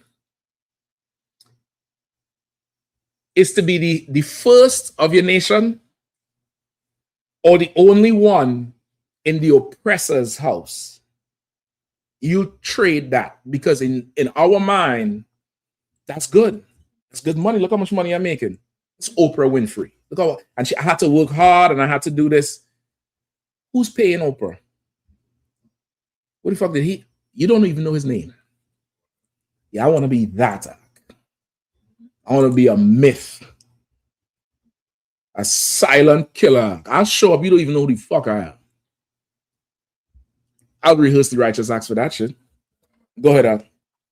Salaki too, because I put that in my arsenal, the righteous acts. Come on. People keep saying the traditions, but as far as the myth part, I the dude who my old car, I had a note and it was too high. What I paid for was too high. And I asked the insurance company one day, who's the dude that owns this joint? Like the owner. And the lady told me, and I got him on my list. Listen, I'm gonna tell you something now. Whoever she told you is not him. It's not him. It's not him. Don't worry about it. The Lord is going to get them out of the caves and the mountains. Whoever she told you, it's not that dude. You know why? Because there's several of them that own it. That's why they form shell companies. It's a group. It's a group of white men who own it all. Get the point? Go ahead. If I could, as soon as you said a group of shell, a group of them, be owning all the gas stations and whatnot.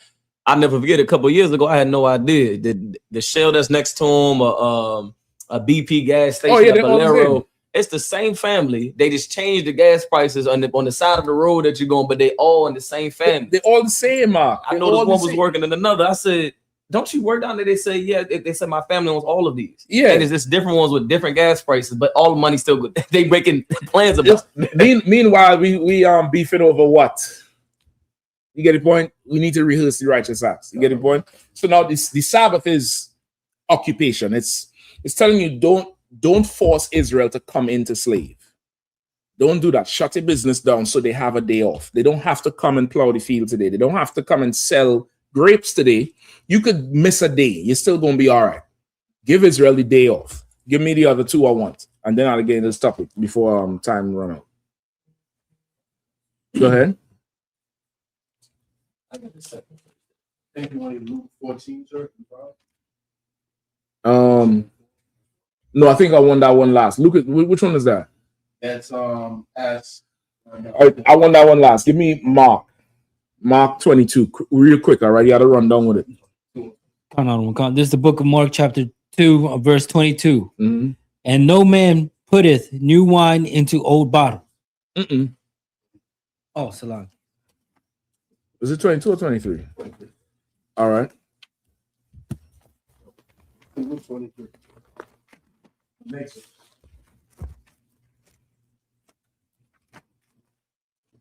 The book of Mark, chapter 2, verse 23. And it came to pass that he went through the cornfields on the Sabbath, on the Sabbath day, and his disciples began as they went to pluck the ears of corn.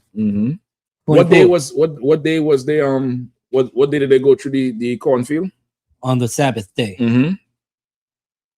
And his disciples began as they went to pluck the ears of corn. Verse 24. And the Pharisees said unto him, behold, why do they... Who are the Pharisees? Just real quick. The priests. The religious leaders. The religious leaders. The religious leaders of the day, your Creflo Dollar, you this, you that. What did the Pharisees ask? So you said where they at, sir? What did they ask? Just read 24. And the Pharisees said unto him, behold, why do they on the Sabbath day that which is not lawful? So what did they ask? Why are they working? Or why are they pulling the corn? Because they consider that work because of the law, which lets you know what about people, not the brother who's asking the question, but the doctrine that's pushed by fake Israelites and Christians today.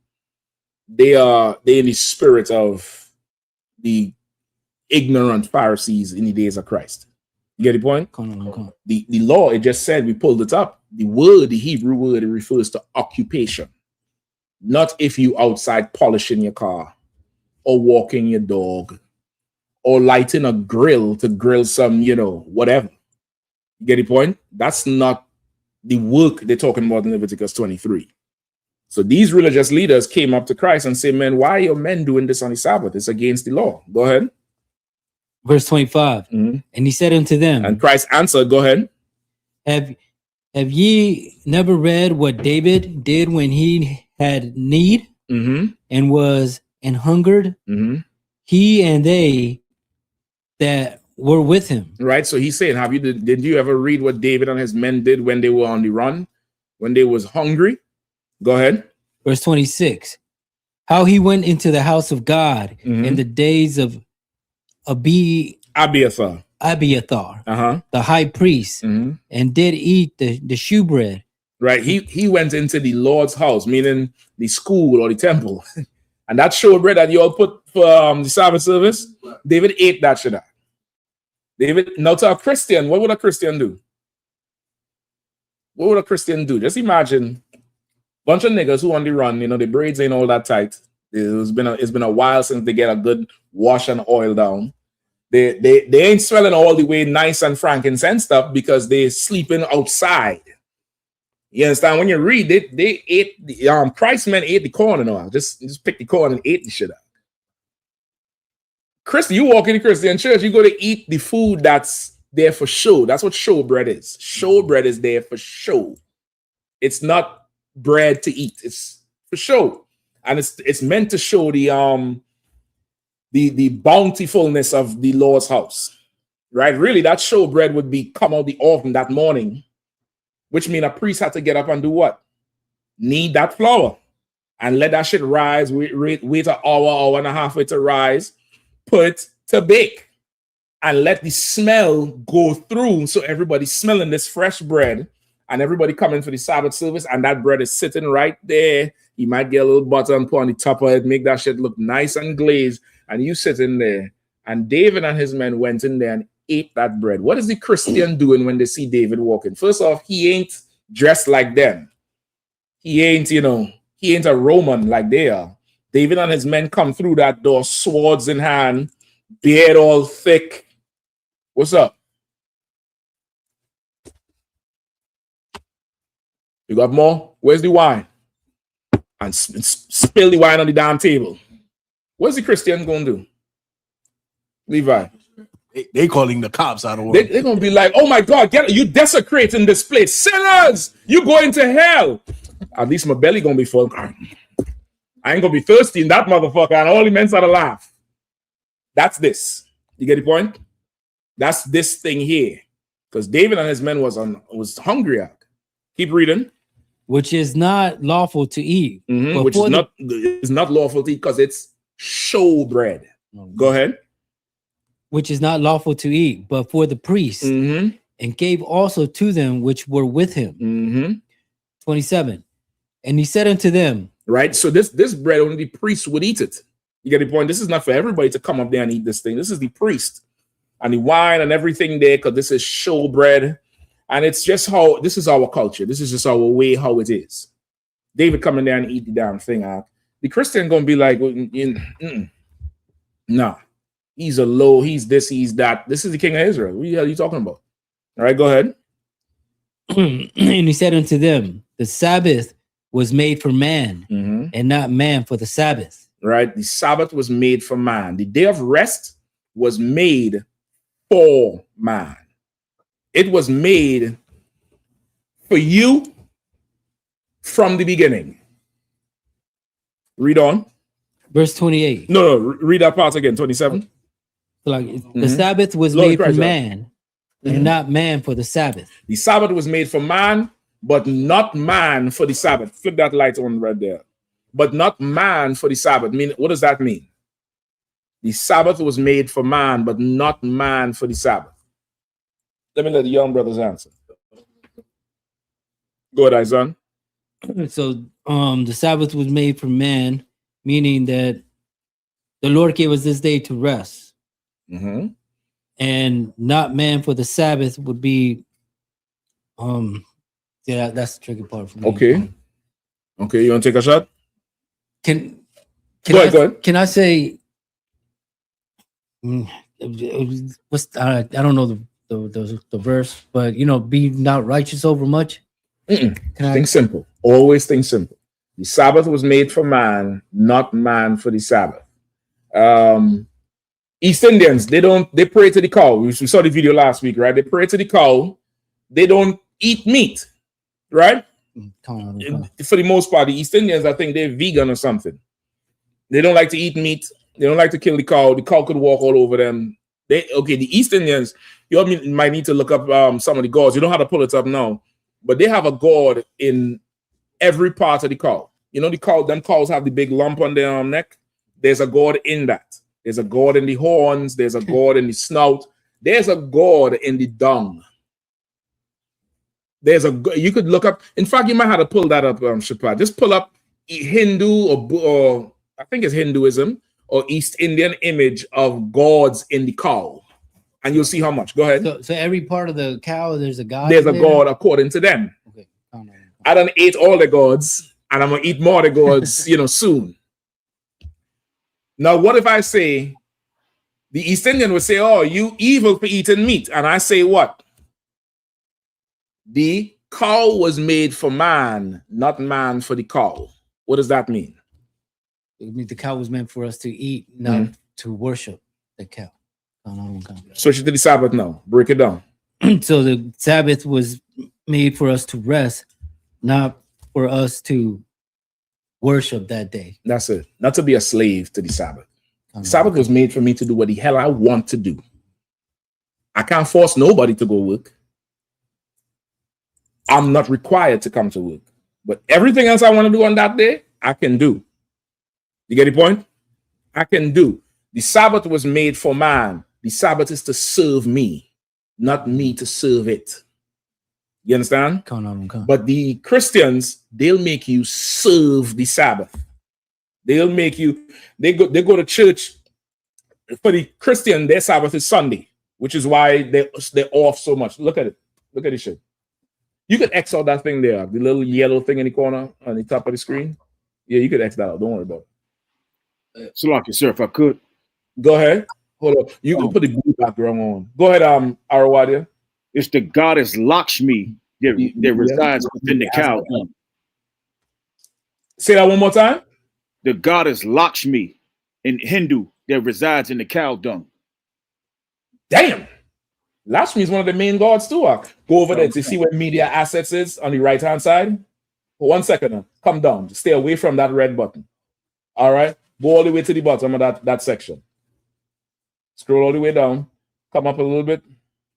Come up one more. You see the blue shield right there in the second row. Second row. You hit that to water. I appreciate that. Lakshmi is in the dung. I did not know that. You could go back to the comments to water. All right. So we don't got to serve that thing. I'm not bowing to that. I feed it grass and water, make sure it don't get foot in mouth, so I can put it on a plate. I'm doing it a kindness before its life comes to a short end, because that thing was made for me. And brother, these animals, it's down there like they know they made for you. Like if you talk to any good farmer, you ain't got to pull that thing in the slaughterhouse. Even the sheep. That's why the term like sheep to the slaughter, because sheep they'll just go to be killed. They'll just go in there. And that's it. If you're a good farmer, if you're a horrible farmer, of course, they're going to quiver in a corner because they're hearing something and seeing you roughing everything up. But brother, you're a good farmer. These niggas will just lay down. They'll just lay down, and that's that. They'll kick up when you slaughter them, but that's natural. Your body's going to try to fight to live. But they ain't going to fight you to go kill them. It's like they already know the shit. The Lord gave you stuff, whatever. You could grab a chicken up by the neck. He done. They're so fragile. You do that, their neck is broken up. And you put them in. They're made for me, not me for them. And it's the same thing with the Sabbath day, right? Read the next verse. Verse 28. Therefore, the Son of Man is Lord also of the Sabbath. Right. Therefore, you and I, we're Lord of the Sabbath. We're Lord of the Sabbath. So now we're in captivity. There's stores open. If your slavery doesn't allow you to buy food on the Friday, you need to go to the store for something, man. Go to the store. in practice, in rehearsing the righteous acts, try to buy it in a week. Get the point? Nobody gonna come to and cut your head off for working or slaving on a Saturday, but in rehearsing the righteous acts, if I could get off, I'll get off.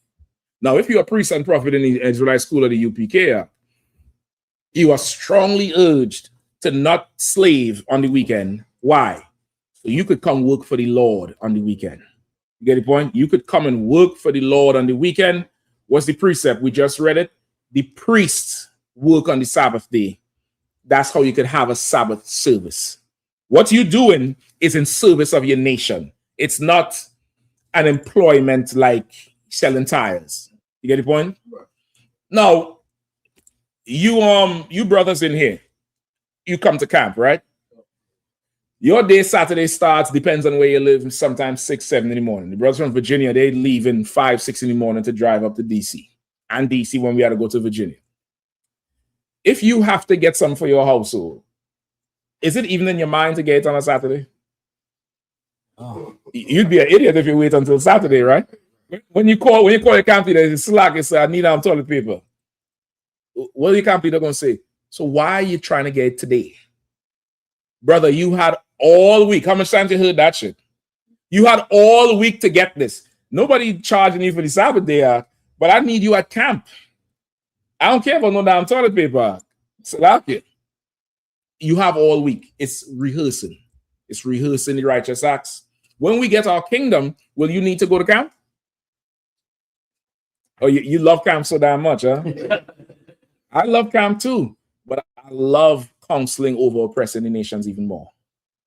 I want the kingdom so we don't need to have camp. I want to hear about a camp on the east side of Edom where some devil is talking on the streets about their kingdom. Oh, I'm gonna fucking show up. I'm gonna stand on that corner with a hood on and listen. And as soon as he said, "Look, some death to the Israelites," woof, and they see the fucking headpiece. I want Shabbat headpiece, big, and I want a sword, boy. And as soon as that's down near the signal, I lift the damn hood up, and all of a sudden, niggas just start appearing out of everywhere. Nobody gets to run. What you was just saying? Say it again. Oh, camp in the kingdom. Nah, brother, I want to crush camps in the kingdom. They're going to have their little rebellions. We're going to get the word. They're going to send a bird, a raven. The raven come and land and take the little thing off his. There's a rebellion in Moab. What the fuck is wrong with them things? You know, Isaac, you and this brother, you'll go down there. You'll handle that shit. You go handle. You can handle it? Yeah, go handle that shit. Or Isaac might say, Salaki, so, you know, just married my 15th wife, you know, trying to give her a son. Oh, shit, Isaac, I forget that shit. But send one of your sons down there. He need to wet that sword.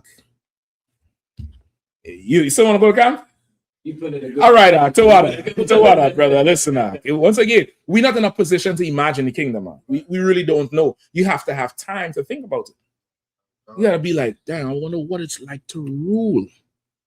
What could it be like to really have real power over these people? Go ahead, Shapak, please.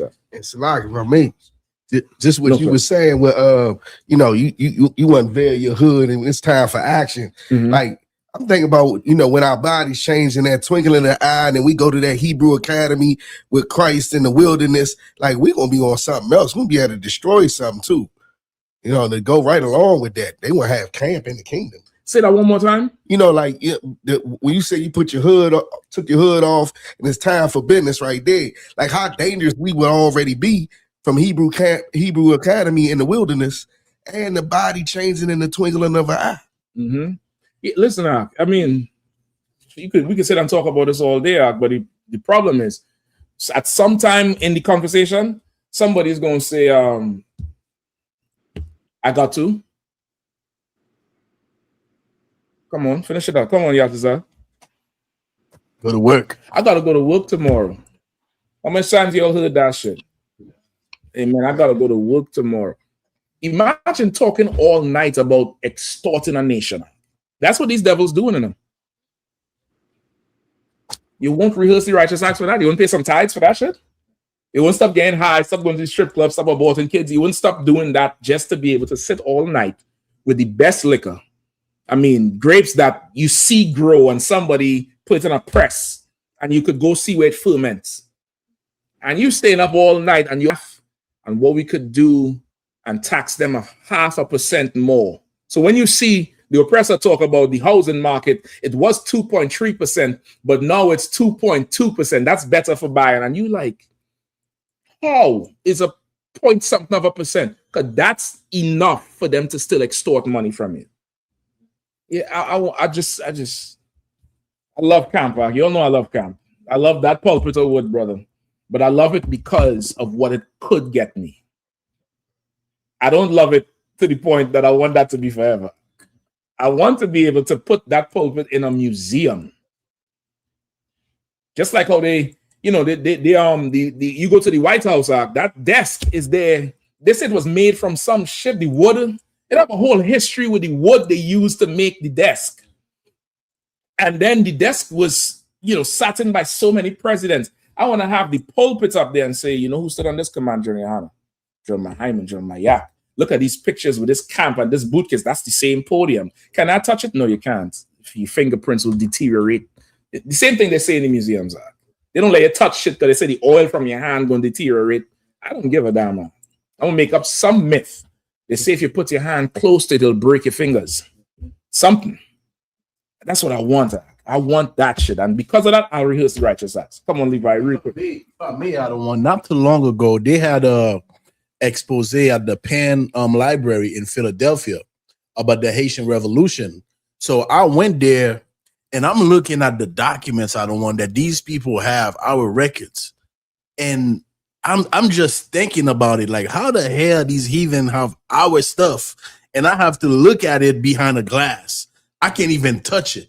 Mm-hmm. This is how much rulership they have over us, where our stuff, they have control of it. And we just got to go looking at it behind a glass. Or it's just. Yeah, it's just, I mean, brother, there's so much power to get in this thing. Let me finish this the Sabbath one. Give me the last one I want in Luke, all right? Real quick. Luke 14. All right, and then we're gonna get into the 250. I think we have a heckler. Let me see that comment out. Shapat, let me see that comment out. You switched off of the screen way too fast. Hold on. We say who cares what day it is? Nobody works. My feeling, my fellow ninjas. Great. I like them type of devils. I like them type of devils. He say, wow, you guys write yourself into every story. I think that's you, devil. I think that's you. You're the last samurai. You're the last of the Mohicans. Right. Matt Damon make a movie saying the Martian, and it's about him. I was expecting to see aliens. He's the Martian. How many fuck is that? I don't get that shit. Right. How is you talking about we write ourselves into everything? Everything came from us. The Bible said Jacob is the former of all things. What is you talking about? But I like devils like that. Him? That's my bread and butter, brother. It's my bread and butter. Let me get his precept out. This the book of start at 3, sir? Yeah. Okay. Come on. This is the book of Luke, chapter 14, verse 3. And Jesus answering spake unto the lawyers and Pharisees, saying, Is it lawful to heal on the Sabbath day? Verse 4. And right, so they're saying, is it lawful to heal on the Sabbath day? Meaning this person who he healed had an affliction, and they would have had their affliction this whole life. And these fucking Christians trying to say he's evil. How many Sabbaths this man spent in hell, or this woman, whoever he healed? And they're so evil, they're trying to say Christ is wrong for healing on the Sabbath day. They didn't understand the Bible. They didn't understand it, and they're stupid as, a box of rocks. They're dumb. Go ahead. Verse 4. And they held their peace, and he took him and healed him and let him go. Verse 5. And answered them, saying, Which of you shall have an ass or an ox fallen into a pit? It will not straight away pull him out on the Sabbath day. Verse 6. And And they could not answer him again to these things. He had to cut them. He's saying, you want to charge me for this dude. But which one of y'all donkey could fall into a ditch on the Sabbath day? Because, of course, they're the religious leaders. 1 second. And then you would not go pull him out. And they couldn't answer because they have done it. They probably did it that same day. That same day to come down there and charge him, they probably have some old expensive chariot driven by, you know, donkeys or horses or something. And some shit happened that morning. And he's saying it. And they're like, oh, shit. How the fuck he know he did it? Cut it. Let's go. And that's usually how it happened at camp. You might see a brother might say something, and mic at camp, and you see the person and they look and then they walk off. And you, to the people looking, is like, oh, he got cut. You have no idea if the Lord done had you say something that happened to that person 2 hours ago. Right. And in their mind is like, what the fuck he know? But they can't stand there, and that would mean you niggas is right. So they leave. You get the point? That's, once again, this is his program, man. This is not ours. Like, nothing we do or say is from our accord. Keep going on. When you brought up the camp, I wanted to say a second thing, but the first thing, it was crazy. Like in the scripture where it say it brought up an animal. It's like it's evil. It's evil. You understand, and not understand, you know, what the Lord really trying to say right there. Because it's like that would they would have left their brother down there too. Like if their brother fell in the hole based off what they saying, you down there now. You got to stay there. I mean, the Bible said the Lord will pour his spirit out into the youth. Young men gonna prophesy. Like that's a leveler. Like you okay, yeah, you'll pull your animal out the ditch. Mm-hmm. I'm pulling this brother out a ditch. He's in his ditch his whole life. Mm-hmm. You want me to leave him there one more day? You're an evil motherfucker. You're evil as shit. And that's okay. Dealing with Christians, their questions are not really questions. Right. They're just evil as shit. Mm-hmm. And you just being there, it bothers their existence. So they got to say something to do what? To make you look like them. They want you to be evil because they're evil. They're some evil ass motherfuckers. So that's it. So really, you're not gonna find something that's saying don't buy on the Sabbath so much, because if you do, show it to me. It's possible I could have forgotten. Somebody could do a quick search if it comes up. But that's a conflated doctrine. You wouldn't be able to buy because nobody's supposed to be slaving. You would buy the day before. No, we in captivity, we rehearsing the righteous acts. You may not, Saturday might be your only day off. I think there's an old video in Baltimore. This sister who used to go with them candy canes, right? The one who used to call himself the comforter.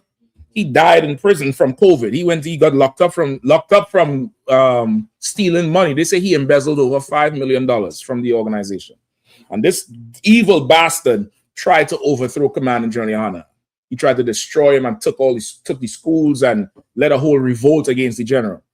And he erected this damn near black arm of the Christian church with the same red and white robes that the Catholics wear. And there was this sister that came to us in Baltimore, and she said, I'm glad this was a time we blazed on them niggas off the corner. That was one of my most favorite camps. Cursed them niggas out on the corner. Because we went to Baltimore, and they heard we were there and sent, I want to say about 100 or 150 men down there and just spread them out.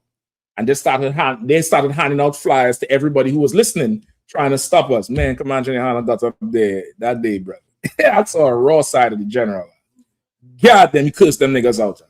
And her sister came out and said, I'm glad you saying it. She said, because they tried to draw me in a council with the comforter dude, and he was known for just having sex with a ton of women through his power. She said she didn't want to go. And the general said, well, what's the council about? She said, well, I work all the time, and my only day off is Saturday. And they said I was evil because I went to the store. And now she had to go up to New York to see him and sit in a room for hours and get berated. And then, he'll flip it and try to make her his wife, which is what he did to a lot of brothers in the school.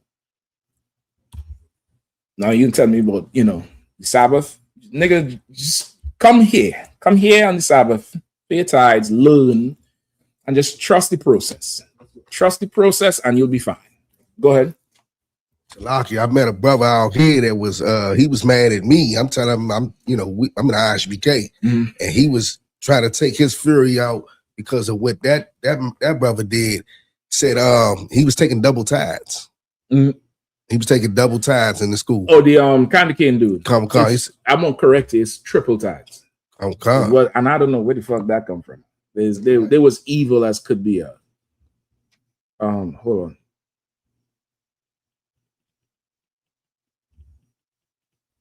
Okay. So lucky. Where we at? Okay, let me get my topic. All right.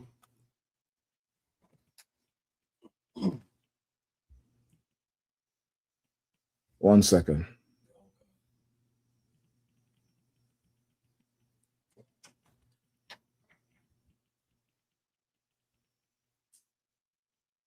Okay, so you have coming up America's anniversary celebration of 250 years, right? 250 years of independence. But now you had to really ask yourself, okay, that maybe you don't have to ask yourself, but I do. I tend to try to do a lot of America's history, their politics, their constitution, because I'm not used to their system. I'm not used to America's way of life and their system and how they operate. So I took a look at this Declaration of Independence, and it blew my mind out. It blew my mind. I don't know how much of you all have read it. Have you all read it? Okay, yeah, we're gonna get into it tonight. Go ahead, Levi. I was gonna say I've read it in the past, sir. You remember it though? It applies today something horrible. They talk about 250 years of excellence and this and that, and they don't never talk about all the genocide they committed on the Native Indians. They don't talk about the slavery and the oppression and the murder and the lynching they did of the Negroes in America, and by extension throughout all the Americas. You get the point? They never talk about it. So what exactly are you celebrating 250 years of? Let's see it. Somebody could pull it up and read it. Whoever has the Declaration of Independence, I need a good reader. Let's read it. Also, too, do you have the video from Bakwash? Bakwash, please send him that video up. All right, I'm gonna need that video in a short second. All right, let's go. I'm gonna try to make this as quick as possible. All right. Go, sir. You might have to check your phone too. You could have sent it to your phone or something. I'm ready to go too, sir. Yeah, go ahead, please. The Declaration of Independence, adopted on July 4, 1776, in the public Slow domain. down a little bit. Go ahead. No, I need just read the Declaration of Independence. The Declaration of Independence in Congress, July 4th, 1776. The unanimous declaration. Also, to pull up for me, it's a war. It's a famous war in 1791, I believe, with the Iroquois. They also call the what's the other name for the Iroquois? Something Manantaho, something like that is another name for that tribe.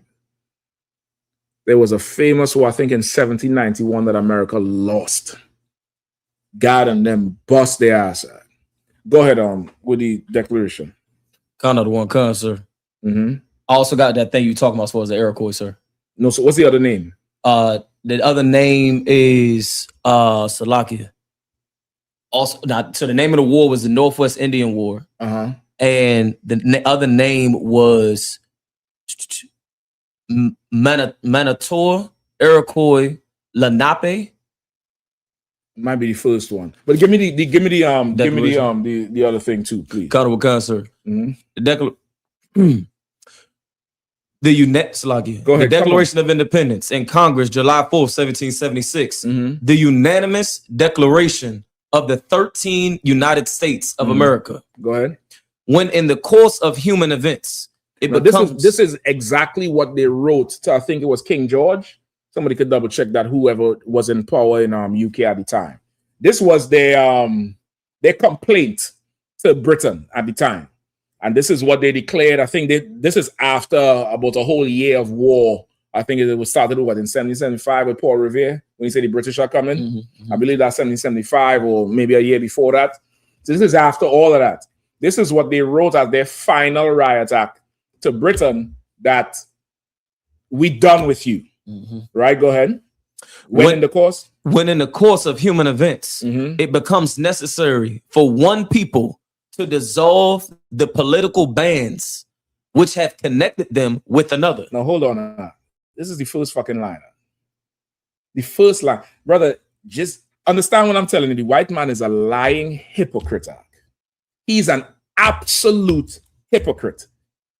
How could he write this having slaves? And then later on said the slaves that tried to escape had something called drapetomania, which was what they said was a mental illness of why slaves kept running away. When they ran away from Britain, it said during the course of human events, meaning in life, there's going to come a time where one group of people has to sever ties with another group of people. Why? Keep going. And to assume among the powers of the earth the separate and equal station to which the laws of nature and of nature's God entitled them. Right. So this is just pretty language to say they're separating so that they could enjoy the powers of the earth that God wants everybody to have. But the slaves do. And the Native Indian people. Like that's not here because they have slaves and they're taking the land from the native people. But he's saying we want these powers that the Lord entitled everybody to have. Keep going. A decent respect. A what? A decent respect. Being 3/5 of a human. A decent respect. We take in your land. A decent respect. The Trail of Tears. A decent respect. Go live on a reservation. A decent respect. Go ahead. To the opinions of mankind requires that they should declare the causes which impel them to the separation. They're saying that there comes a time where one people has to separate from another people. And it's merely to enjoy the powers that God wants us to have. And because of that, I have to write this to you to tell you why I'm separating from you. Just like, in today's society, it would be, people break up with people on the internet and they make a post. That's that. Make a long ass post about everything you do. This is a breakup letter here. The Declaration of Independence is a breakup letter between two horrible devils. Keep going. We hold these truths to be self-evident that all men are created equal. While they had slaves. While they took the land from the Native Indians. Go ahead. That they are endowed by their creator with certain unalienable rights. Who? With certain unalienable This is rights. a Declaration of Independence while you had slaves. They say George Washington had what? 300 slaves? Yes, sir. Brother, they said he would move his slaves from Pennsylvania 6 months out of the year because there was some abolition act that they put in place that would give slaves freedom in the North. And so that his slaves wouldn't qualify, he would move them out of the state for a certain period of time. It's like, it's like they fire you just before your retirement so you don't get your pension. Brother, these people are you celebrating 250 years of a lie. It gets worse. Keep going. That among these are life, liberty, and the pursuit of happiness. That's what everybody's familiar with. Come on. That to secure these rights, governments are instituted among men, deriving their just powers from the consent of the governed. So now to be able to enjoy life, liberty, and the pursuit of happiness, men must make a government for themselves, by themselves. Meaning men had to get together and decide who's going to rule over them and be okay with these men ruling over them, which is where they say the democratic process comes from, which is opposite to England because their rulers come from what? An election? Where does their ruler come from? Well, some retard has sex with somebody they call a queen and make a prince, and the throne just passes to him. You get the point? Or some war and some other ruler would take it over. But they say, we're going to reject this king and we're going to elect somebody or a group of men who we think will chart our future and give us the rights to liberty. What is life, liberty, and the pursuit of happiness? Which is why it's so ironic that white people was protesting Trump with no King's Day. Because when you look at the history, it's damn near a mirror of what's going on. Go ahead. That whenever any form of government becomes destructive. Becomes what? Destructive. Becomes what? Destructive. Repealing Roe versus Wade. Destructive. Repealing, no, in fact, not repealing Roe versus Wade, trying to take away the birthright citizenship. Destructive. Destroying the whole federal government, firing everybody. Destructive. Sending your sons back to war. Destructive. Instituting tariffs that caused Americans to pay way more than they had. Destructive. Whenever a government becomes what? Destructive. Go ahead. Of these ends. Of these ends, which is life, liberty, and the pursuit of happiness, which white people are angry for today because Trump lied to them. Go ahead. It is the right of the people to alter or to abolish it and to institute new governments. Now, hold on. They're saying their Declaration of Independence is like, we're going to do away with you because we're not happy with you. When you analyze what this king was doing, you see for yourself is exactly what Trump is doing right now. Brother, we on the verge of something that's going to happen here. I mean, it's going to be amazing to see. Come on, Shabbat, please. Quick question. UPK Makola said, is it the gradual abolition act, sir? The Gradual Abolition Act. That's the name of the act that he didn't want his slaves to qualify for benefits act. So he would just move them to increase perpetual slavery. He just moved them, which is, again, the white man is cunning. Let's keep going now. Good time runner. Go ahead. That's right, Makola. That's definitely, I think that's the name of it. Go ahead. Laying its foundation on such principles and organizing its powers in such form as to them shall seem most likely to affect their safety and happiness. He's talking about the oppressive government. That this oppressive government is going to lay certain things that is going to threaten their life, threaten their happiness, threaten their liberty. Now, what did we see happen in the last 2 years? That the average American, they started feeling like niggas. They started feeling a type of way. And somehow there's like, we're losing America. Meanwhile, we've been complaining forever about it and they didn't care. So it's like the Lord, the general always say, for our life to get better, white people have to understand what it is to be black and Latino. And white people understood it. It crystallized in their brain with that lesbian broad who got shot in Minnesota. And then the other guy who got shot in his back, the doctor or the medic or whatever he was, the nurse. They was like, how could you just gun down an innocent man? He didn't do nothing. And that's what they say. He didn't do nothing. Now you know what it feels like. Now you understand it. Keep going. Prudence, indeed, will dictate that governments long established should not be changed for light and transient causes. So now he's saying prudence, indeed, meaning wisdom, will say. In other words, he's saying, I'm not writing this Declaration of Independence so that anybody who is upset with the government should just overthrow it. You shouldn't just overthrow it for any light transient causes. What are those light transient causes? Slavery, poverty, the housing market, too much tax, if you're black. That's light and transient. So what? You know, you get beaten up, you cop shot you, whatever. Accidental discharge. He shouldn't have been resisted. Not light transient stuff. Go ahead. And accordingly, all experience have shown that mankind are more disposed to suffer while evils are sufferable than to right themselves by abolishing the forms to which they are accustomed. We just went over that in class. He's saying, I'm not saying just by any whim and fancy, you should just come together and overthrow your rulers just because you're upset. He's saying, I'm not saying that. And he say, even experience with ruling, we know that the natural way of man is just to suffer what's going on rather than change from what they're accustomed to.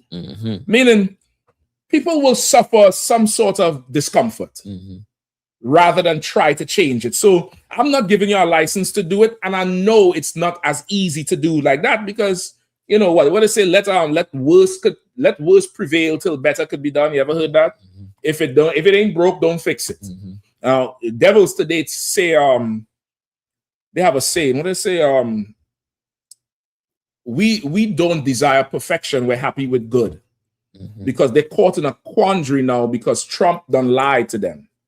So they ask they'll if you ask them, are they angry with America? They say no, but I believe we don't need to seek perfection. We're good where we're at. We're just, yes, we did some bad things, but we're good. Well, that's different to what Christ said. Christ said, "Be ye perfect." That's what he said in the Bible. That's right. All right, keep going. But when a long train of abuses and usurpations, read that again. But when a long train of abuses, when there's a long list of abuses done by this ruling government, go ahead. And usurping authority, meaning you going against what's the established thing. So he's now charging them with breaking the chain of command and doing things out of order. You're abusing us and you're out of order. Go ahead. Pursuing. What's the king name? Anybody looked up the king? George III. So he's charging King George III with abusing the American colony and usurping his authority, meaning they have certain laws and protocols that he's not following. He's breaking them when it comes to them. That's according to George Washington and them. Go ahead. Pursuing invariably the same object evidences. Hold on, let me catch up to you. What's the last thing? After usurpation, sir. But when a long go ahead. Pursuing invariably the same object or object evidences a design to reduce them under absolute despotism. Right? All this pretty language, it's rough reading shit from the past. It's rough, but if you take your time, you can get it. He's saying, after a long list of abuses and usurping your authority, you pursuing the same evidence. That's what evidences mean. The evidence that designed to reduce our rights under absolute despotism. I mean, a despot is somebody who rules with an absolute authority. What I say goes, that's that, blah. Just think the British crown. You get the point? Like a dictator or authoritarian or a Trump. You get the point? Or a Trump. You get the point? That's really who he's describing. Go ahead. It is their right. It is their duty. That's he's talking about the people who under this type of person. He's saying it is their right and their duty, go ahead, to throw off such government. Now, according to the Declaration of Independence, Black and Latino people should separate from America. That's right. Yeah. We should just fully separate. We're under a despot. They all been despots. George Bush got up and told the world. I remember it so clearly. September 11, 2001. I think about 4 or 5 days later, the United Nations leader or president then, his name was Kofi Annan, some African. He said, listen, man, we're going to send NATO in. We're going to get to the bottom of this terrorist attack. George Bush got up in a speech to address the nation. He said, anybody who is not with us is against us. We're going to bomb tomorrow. He was absolute about it. He didn't care. We've been suffering under these despots forever. According to your language, we should reject you. We should separate from you because we have object evidences that you are designing things to destroy our life, our liberty, and our pursuit of happiness. According to your 250 years of independence, if we are to be American, we should separate from you. You can't be Black and Hispanic and be American and join the white man. To join him is un-American, because to be American means you've got to separate from a tyrant. Taxation without representation is tyranny. If you are an American, you have to separate from a despot. You have to separate from authoritarianism. You have to. Keep reading. And to provide new guards for their future security. Right? And now you have to separate and provide new gods for your future security. You have to separate and put things in place so that in the future, your life, your liberty, and your pursuit of happiness is preserved. Which is why the UPK doesn't join with anybody. Our ways. The UPK has ways that is unlike anybody else's. Right. We're totally separate. You're too rough. You're too loud. You're too this. You're too that. It's to keep you out. It's to keep you out of here. We don't want to find out later that you're a coward. We don't want to find out in the heat of the battle when we're surrounded by the KKK, which already happened. And we looking, like how the fake Israelites say, when they were shooting at me on the corner, you was nowhere to be found. No shit, Sherlock. No shit. Of course they're going to run. How a card said, if me and my Akim start to argue, is about who going to bite the bullet. Right. And that's what he said? Come on, there's a difference between us and you. We'll never join with you. Right. We are trying to separate and preserve something that could never be taken. That's right. Never. That's right. And if you want to be an American, you're going to have to separate from this place. That's right. You're going to have to separate and chart your own course. That's right. Thankfully, the Lord gave us the blueprint. Keep reading up. Such has been the patient sufferance of these colonies. Now, these colonies, these is rich white men. These is rich white slave owners. Patience for what? For the cotton to come in? That's what you suffering? Waiting for them to weigh the cotton? What does Revelations 13, 9 and 10 say? Give me Revelations 13 and 10. Quickly. Give me the young brother here, read that. Revelations 13, 9, and in fact, read from 9 quickly. Because we're right up on time. Brother, after I read this thing, I think I'm going to enroll in one of these schools in DC to study American history and American studies. I need to understand this devil a little more because I realize he's the devil. But if you could understand him with the Spirit of the Lord, you will see really how to rule this damn place. Right. He's literally telling you here in his Declaration of Independence that they're going to celebrate 250 years of that you should separate. How could you read this and not think I need to separate? I need to make my own. Right. Reading Revelation 9 slack. You had that up? Go ahead. Go ahead, please. Hey, sir. When I studied, General Muhammad had said something in class, sir, that made me go and read something about the Haitian Revolution. Come on. And what I find out, sir, is that the great colonial grand planteurs, they call them, that owned the plantation in Haiti, they was trying to do this. They was trying to separate from France. Brother. And the king, the devils are so diabolical, sir. They arm black men. They arm black men, and this is how a lot of the Levite, they became powerful because the devil was using black men against the devil and against the mulattoes. You're going to find that in so much history. You're going to find that with Issachar. You're going to find that tactic so much. So listen, bro, I remember I was working on a halfway documentary with Simeon and Levi years ago. You're going to make me go look for them tapes. Like, I'm out to call you, that shit there. Brother, France said Haiti was the jewel, the prime jewel in the crown of France.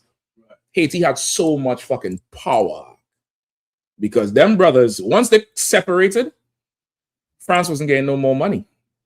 And I do believe that domino effect caused the French Revolution because Europe was fighting at the same time and the money wasn't coming in. So it's like they had a fight in Europe and they had a fight there. All that led to the whole concept of the European Union. They said never again must they fight amongst each other because it cost too much to rebuild it back. They said we had to come together and dominate the earth. But brother, it was down there like a domino effect or very side by side at the same time, the Haitian Revolution and how it affected Europe. Like they downplay it because they don't want you to see the power in separating. But brother, what Levi did, it toppled the world economy down there. Read out Revelations 13, 9 and 10. Revelations chapter 13, chapter 10. Verse 9. Verse 9. Verse 9. Uh-huh. If any man have an ear, let him hear. Go ahead. Verse 10. He that leadeth into captivity shall go into captivity. Go ahead. He that killeth with the sword must be killed with the sword. That's what the Bible says. That's written in red. Christ said that. If a man lead into captivity, he has to go into captivity. If a man slaughters and murders with the sword, he must be slaughtered with the sword. Keep going. Here is the patience and the faith of the saints. Now, there's some people who is patiently waiting for this to happen. Who are those people? In short, come on. I raised my hand. I am. You know what I'm saying? But Okay, give me it according to the precept quickly. Those who practice those who went into slavery, and those who was killed by the sword. That's who's patient. We're patiently waiting because we are suffering those things. The fuck is he suffering? Read that part in the thing again, Mark. Such has been the patient sufferance of these colonies. The colonies, oh, poor colonies. Poor colonies. King George sent you all out to cut cane. Tend to the horses. You was living fat and wealthy, and he was taxing the skin off of you, and you didn't want to pay no more taxes. Like who? Like who? Like Trump. Remember, he doesn't want to pay the taxes. Remember, he didn't even want to turn over his tax records. Remember? Because he wants to make all this money without paying the damn taxes. You understand? Keep going. And such is now the necessity of which constrains them to alter their former systems of government. And now, because of all of this, because of all the suffering, and because of all the abuse and the usurpations, all while they're whipping slaves out. They're writing this whipping slaves, and they're writing this. Somebody in that somebody look up. Oh, hold on. I think it's that same war. We probably can't go into that war in 1791. But somebody look up where George Washington gave an order to go burn. I think it's the same Iroquois to go burn their fields out. Somebody look it up. There's a speech he made or order he gave to burn the fields of these Native Indians. And they said he told them to just burn everything so that they starve. And he said a few other things. Please, somebody look it up quickly. What's going on? What you need? I need the charges to keep reading. Let's use the other one in the meantime. Okay, just use the other one in the meantime. Oh, for your phone? Yeah. Oh, no sweat. All right, no sweat. Don't worry about it. Just focus on the thing. He got it. Go ahead. Such has been he got it. Ain't no sweat either. To water too. Such has been the patient sufferance of these colonies, and such is now the necessity which constrains them to alter their former systems of government. So right, all the slavery that George Washington and them went through, all this oppression and having their babies sold, they have to alter their state. If you altered your state just from extra taxes and England giving you new laws, what should we do for what you did to us? Shouldn't we at least separate from you? Shouldn't we at least say, you know what? We'll do better than what you did. You fought the British and held taxes. We'll pay you your taxes and not worship your God and not celebrate your Thanksgiving, not celebrate your Christmas, because that's the American way. The American way is to separate from a tyrant, from a despot, and to write an article of independence. Well, it's already written for us. It's the Bible. And the Bible says, gather together, O nation not desired. One line. We don't need a whole dissertation here. We don't need that shit. We got one line. We one hitter quitter. Gather together, O nation not desired. If you are Black and Latino and you want to be a real American, you should separate from America according to their Declaration of Independence. Right. Go ahead, Makulat asks, is it the Washington Farewell Address 1796? I can't remember the name of it, but check the speech where he said, go burn everything. Go ahead, please read what he said. Yeah, if I may, sir. It's the most well-known of these action was the Sullivan Expedition in 1779. I think that's the Sullivan. I think that's the name I remember. Go ahead. And Washington's written orders to Sullivan that's included 1779. This is after independence. Right. 3 years. Go ahead. His written orders included directing the campaign against the hostile tribes of the Six Nations. Why are they hostile? Why are the 6 nations, the hostile tribes? Remember, they get together. Why they hostile? Ensuring the total destruction and devastation of their settlements. Why? Why you think they're hostile? You was hostile 4 years before. Right. You don't understand when another man is hostile, when you threatening his life and liberty and pursuit of happiness. You don't understand that. No problem. For the 250 anniversaries, instead of lighting a grill, separate from America. Be a real American if you really want to. I ain't finished, Levi. Keep going. Come on, sir. Explicitly ordering his troops to ruin their crops now in the ground and prevent their planting more. He ordered them to burn all their crops. They ran them off the land. Then he said, burn the crops and destroy the ground so they can't come back and plant no more. I think it says it there. He said, I want them to starve to death. Not be killed in war, to waste away. Brother, right there, sir. It says it. Please read it. It says here, the expedition successfully destroyed over 40 villages and burned an estimated 160,000 bushels of corns and extensive food stores. As a result, hold on. They threw tea in the river over Britain because Britain was ruling over them and being oppressive. What the fuck God and Reuben did to you for you to do 160 bushels of corn? You just destroy people. Keep going on. As a result, thousands of indigenous people were displaced and forced to seek refuge at British-held Fort Niagara, where many perished from the subsequent winter conditions and starvation. That they wanted to just kill everybody. You were our King George Washington. You were the British to us. And we still came and served you and fought in your military and been your native Indian code talkers and showed you how to survive and shared culture with you, you devil bastard. Lock yourself, Your 250 years is going to sign, seal, and deliver the Lord's judgment. Go ahead, Arawadia, please. By the way, this Sullivan expedition was during the Revolutionary War. See? After they don't get the independence, right? After they don't declare it, I should say. Like they wrote this nice dissertation and still couldn't see our humanity in the shadow of theirs.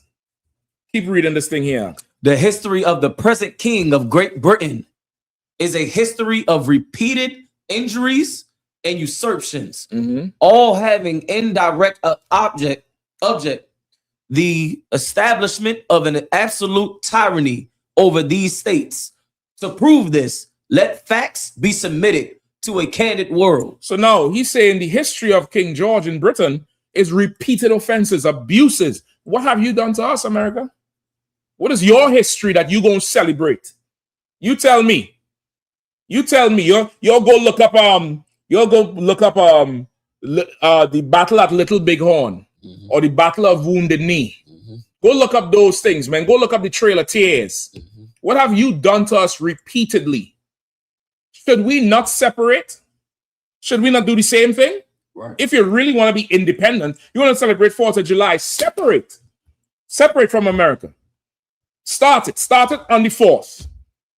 Your declaration is already read. Keep going. No, there's a few. There's about, I forget how much. There's about 20-something items he wrote here of charges against Britain. All right. Give me, hold on. Let me see where we are. Give me number 5. They're not numbered, so you had to count down. Okay. 1, 2, 4, 5. I got it, sir. He has dissolved representative houses repeatedly for opposing with manly firmness his invasions on the rights of the people. Now read that again. He has dissolved representative houses repeatedly for opposing with manly firmness his invasions on the rights of the people. Now, representative houses is like your political houses or your departments that oversee certain things with the people. They say King George dissolved all of that. Anybody who came up against him. What did Trump do the first week, the first month in office? Department of Education, gone. This one, gone. Federal, this, gone. That, gone. Anybody who even talk about him, gone. Give me give me 2 down from that one. Khan. He has endeavored. Now, read this slow. You got to get this one. Go ahead. He has endeavored to prevent the population of these states. He said King George has ventured or was driven to stop the population of the states, of the colonies. Look how.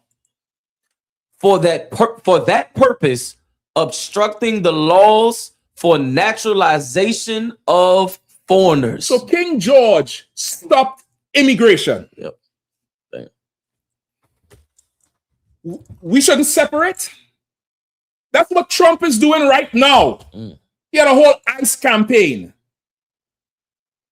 George stopped foreigners from coming out. He said, no, we're going to stop the naturalization of foreigners. America rebelled. What should we do for ICE deportation and ICE? But shouldn't we just separate? Shouldn't we have our own independence? Now, this is their declaration. This is what they separated from Britain from. Exactly what they're doing to us today and even back then. Read on. Refusing to pass others to encourage their migrations hither and raising the conditions of new appropriations of land. They made laws so nobody could come and get lands. So everybody had to stay where they are because they didn't want the colonies to grow. They had their own immigration. I'm going to get the next one. Go ahead, Shapad. I mean, even though they foreigners, it sound like what they doing today where they don't want Latinos to come in, but that's they the point I'm just making. It's the same Ukrainians. ICE. It's the same ICE thing that he's doing with us. You get the point? Come on. I'm saying like they bring in Ukrainians though. They bring in, they, okay. Don't think that part. Think he's stopping the growth of the people here. That's what you want to think of. He's stopping the growth of people coming and getting land and sending the kids to school. And King George did that to the founding fathers, and they was fed up of it. We should separate. We should have our own independence. Go ahead. If I may, so real quick, would that not be similar with the big corporations that are benefiting from Levi and Issachar, being here, and now Trump is affecting their business? Well, now this is the mirror. The mirror is there's a gulf starting to develop between white conservatives and white loyalists to Trump. And because of what happening, he talked a good game in the campaign, but they're not seeing it. The business is getting hurt. The tariffs mean that they had to spend 1.5, 2 times to order the same goods from China and wait 6 months. So now there's like, are we still going to support this man, or do we get him out? Are we going to have our own revolution? And the loyalists is saying, stick with him, give him time. Same thing with King George. Same thing with them back then. You get the point? That's what's starting to happen. They're starting to have a divide. Starting to have there's a little schism going on that they're not seeing. All right. Give me give me 2 down from that one. He has made judges. No, hold on. Get ready. Next one. He has erected a multitude of new offices and sent hither swarms. No, not that one. The next one after the one. Go up. He has obstructed. He has obstructed the administration of justice by refusing his assent to laws for establishing judiciary powers. Now, his assent to laws, meaning he's going to have to assent to stand. So you stand to the law like you stand when a general walk in. He's refusing to stand to the law. And because of that, he obstructed the judicial process. Now, brother, at this point, I had to Google this document 3 more times because I thought this was some fake AI shit. I couldn't believe this was the Declaration of Independence. I thought some college student wrote this shit and then duped me out. And I couldn't find a different one. So somebody out there, if with the real Declaration of Independence, please stand up. Because this cannot be it. Because Donald Trump is King George. I mean, brother, let's read some more. Did you get it here from Bukwash? You'll bear with me. Bukwash, please, I'll give him a call. I don't know where he sent it. You'll bear with me a little bit. I'm going to go over the time a little bit. Because this year, I can't believe it. Go ahead. To the next one? Yeah, please. He has made judges dependent on his will alone. Read that again. He has made judges dependent on his will alone. Ain't that what the Supreme Court Justice, the SCOTUS, is made up of? It's 7 judges, I believe. I think 4 of them is Republican. And he's been working on that since 2016. They had some case they was on. I forget which one it was. If it was Roe. You know what? Hold on. Shapat, he sent me the damn video. Salakia. I think he sent it to me. How you want me to send it to you? Okay, hold on. I'm sending it to you right now. All right. Salaki Bukwash.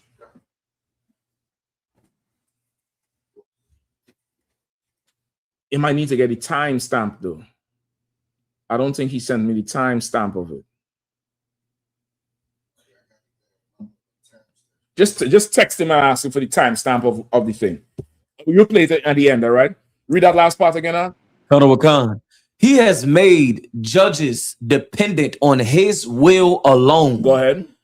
For the tenure of their offices and the amount and payment of their salaries. Ain't that Donald Trump?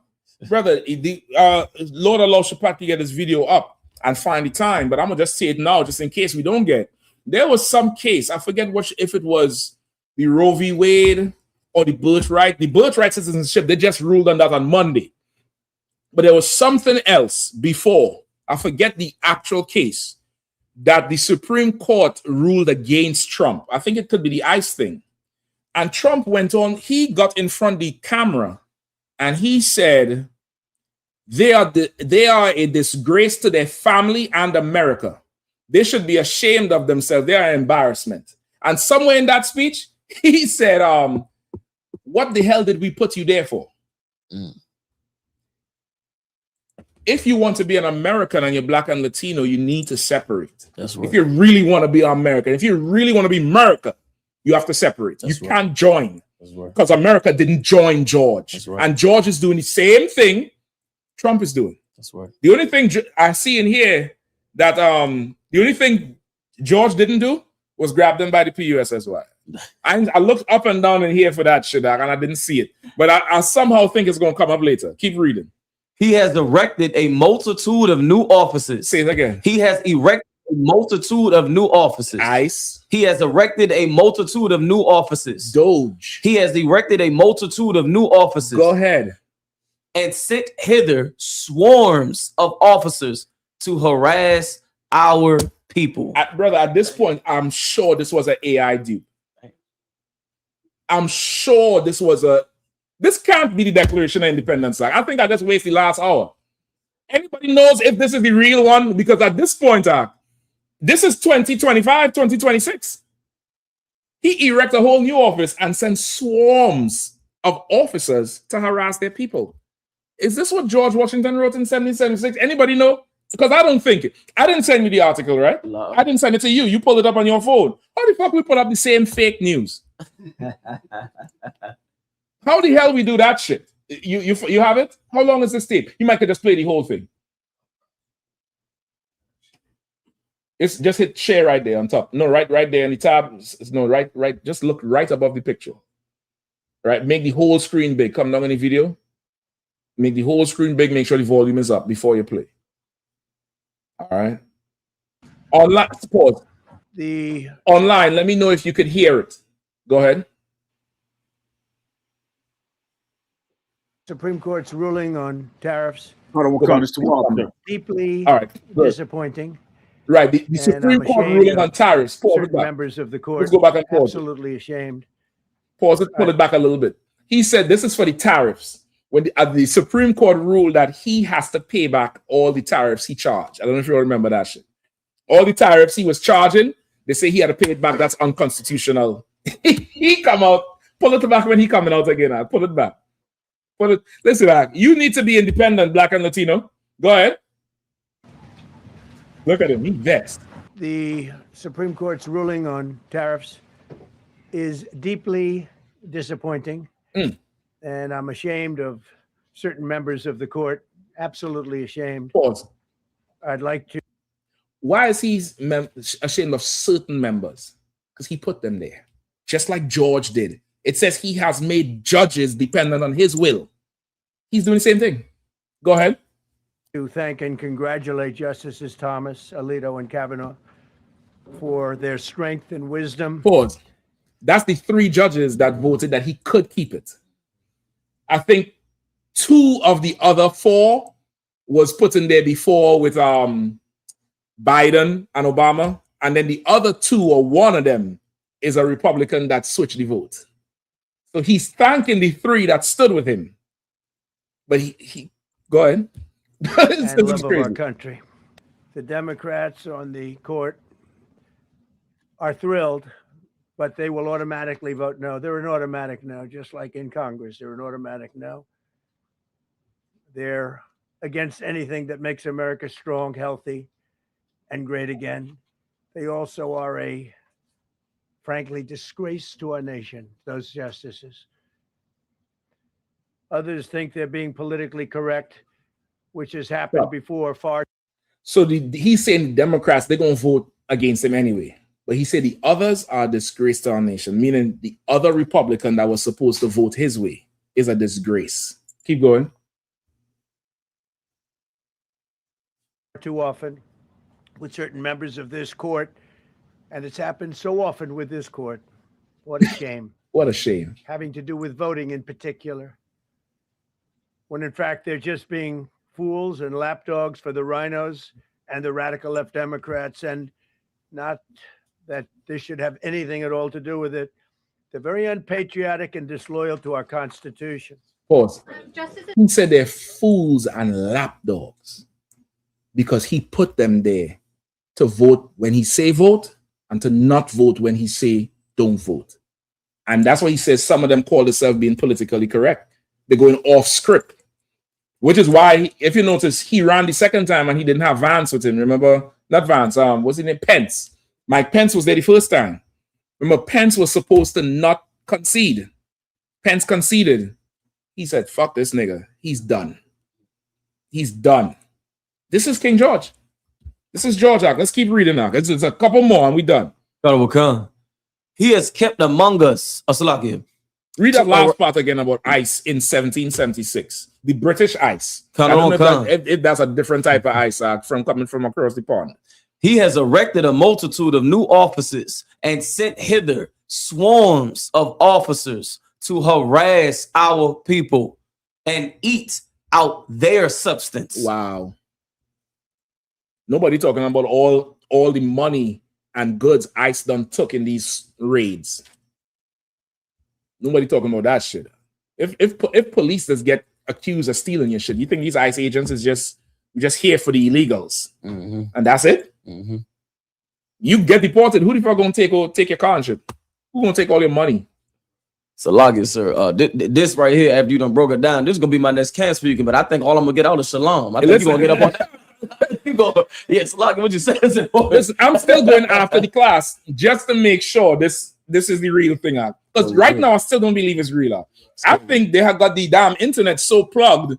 I'm getting fed an AI one, and this is not the real Declaration of Independence because I can't believe it. Keep going. He has kept among us in times of peace, standing armies without the consent of our legislatures. What is that?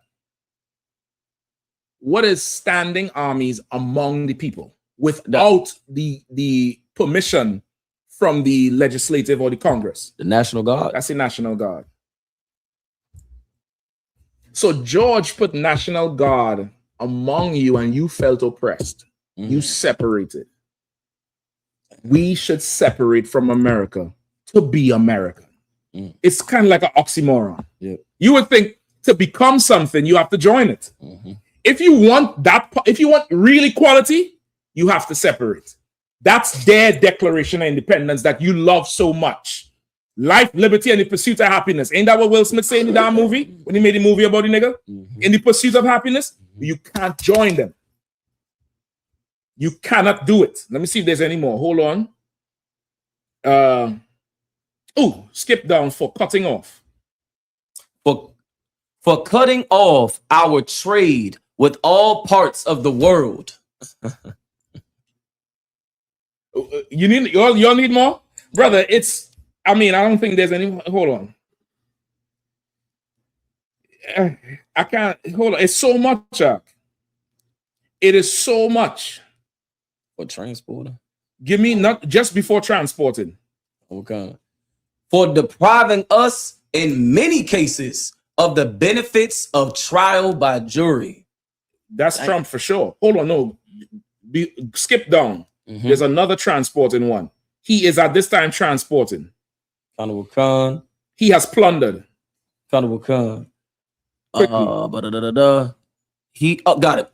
He has plundered our seas, ravaged our coast, burnt our towns, and destroyed the lives of our people. How could you write that and then write the Treaty of Sullivan or something, the Sullivan Declaration, and tell them go burn everybody? We have to. If this is a blueprint of the free world, we must separate. We must. We have to. That's what the official report says. You ever hear the what they call the coroner's report? We're doing a whole autopsy on the Declaration of Independence. We're cutting this thing down the middle and seeing the real cause. The real thing, the findings we find in right now, coming straight from the morgue, is that we have to separate. Right. We have to. There's no other way. Give me one more. Give me the last one. Very last one? The very last one. He has excited. Yep. He has excited domestic insurrections amongst us. Who are we talking about? We talking about George or Trump? Read on. And has endeavored to bring on the inhabitants of our frontiers the merciless Indian savages, whose known rule of warfare is an undistinguished destruction of all ages, sexes, and conditions. He's saying George threatened to recruit Gad and Reuben to fight against them. And George is saying that's so unfair because Gad and Reuben have a reputation of being merciless. Well, you have a reputation of being merciless too. And according to your declaration, you was merciless because you felt you was being oppressed. So you the savage, you the ruthless devil savage. And we need to appeal to somebody to separate from you. That's right. Like you mad about it. And this here, brother, there's a whole other side of this I wanted to go into. You know that they have a love-hate affair with things they want to kill. The white man, he'll go kill a deer, but he'll become the deer to kill the deer, put the deer piss on him, and dress up like the deer. The white man will do the same thing with Gad and Reuben. And that's why still today you have the Washington Redskins, the Kansas City Chiefs, the the Atlanta Indians. Why his helicopters are called, the missiles is the Tomahawk, and the this and the cars is the Cherokee. Because even though he loves to hate us and murder us, he can't help but have an admiration for us. He can't help but do it, which is why even January 6th, remember that QAnon shaman? The one who stormed the Capitol dressed like a native in, because even though he hates us, he knows our fight against him was for real freedom. He looked at how we fought against him and resisted him. Like, these people are really free. I'm not really free. I don't have an identity. I'm just known as a failed Brit. You just have America. You are a failed Briton that just came over here and wanted to be like Britain, but you couldn't really be like Britain. So you chose the next best thing, which was to become American. So the only way to become American is to kill the American and then become him. If you really want to separate, if you really want to celebrate 4th of July, you must separate from America. It's a necessity. You have to do it, or else you're not really American. You don't believe in the Declaration of Independence or the Constitution. With that, I pass the class over to Priest and Officer Boy.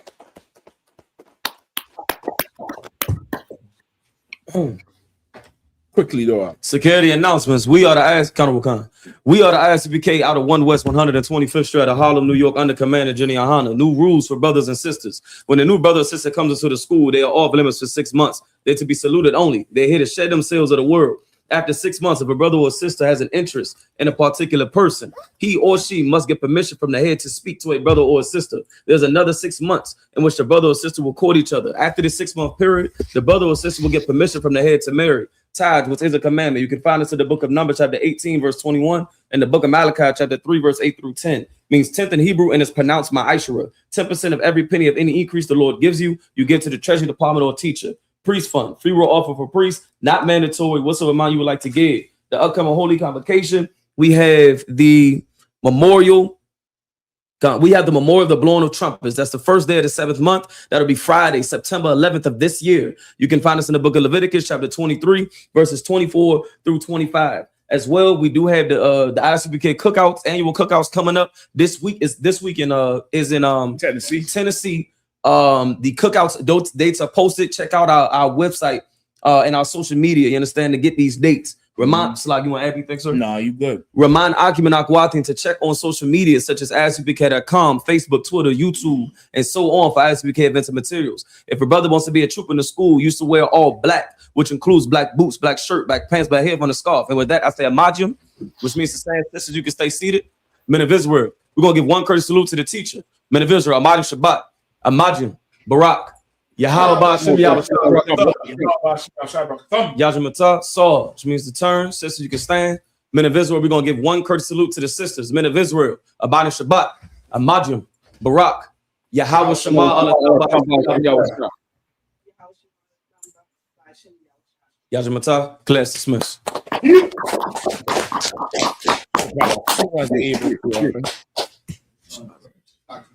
As soon as you're able to.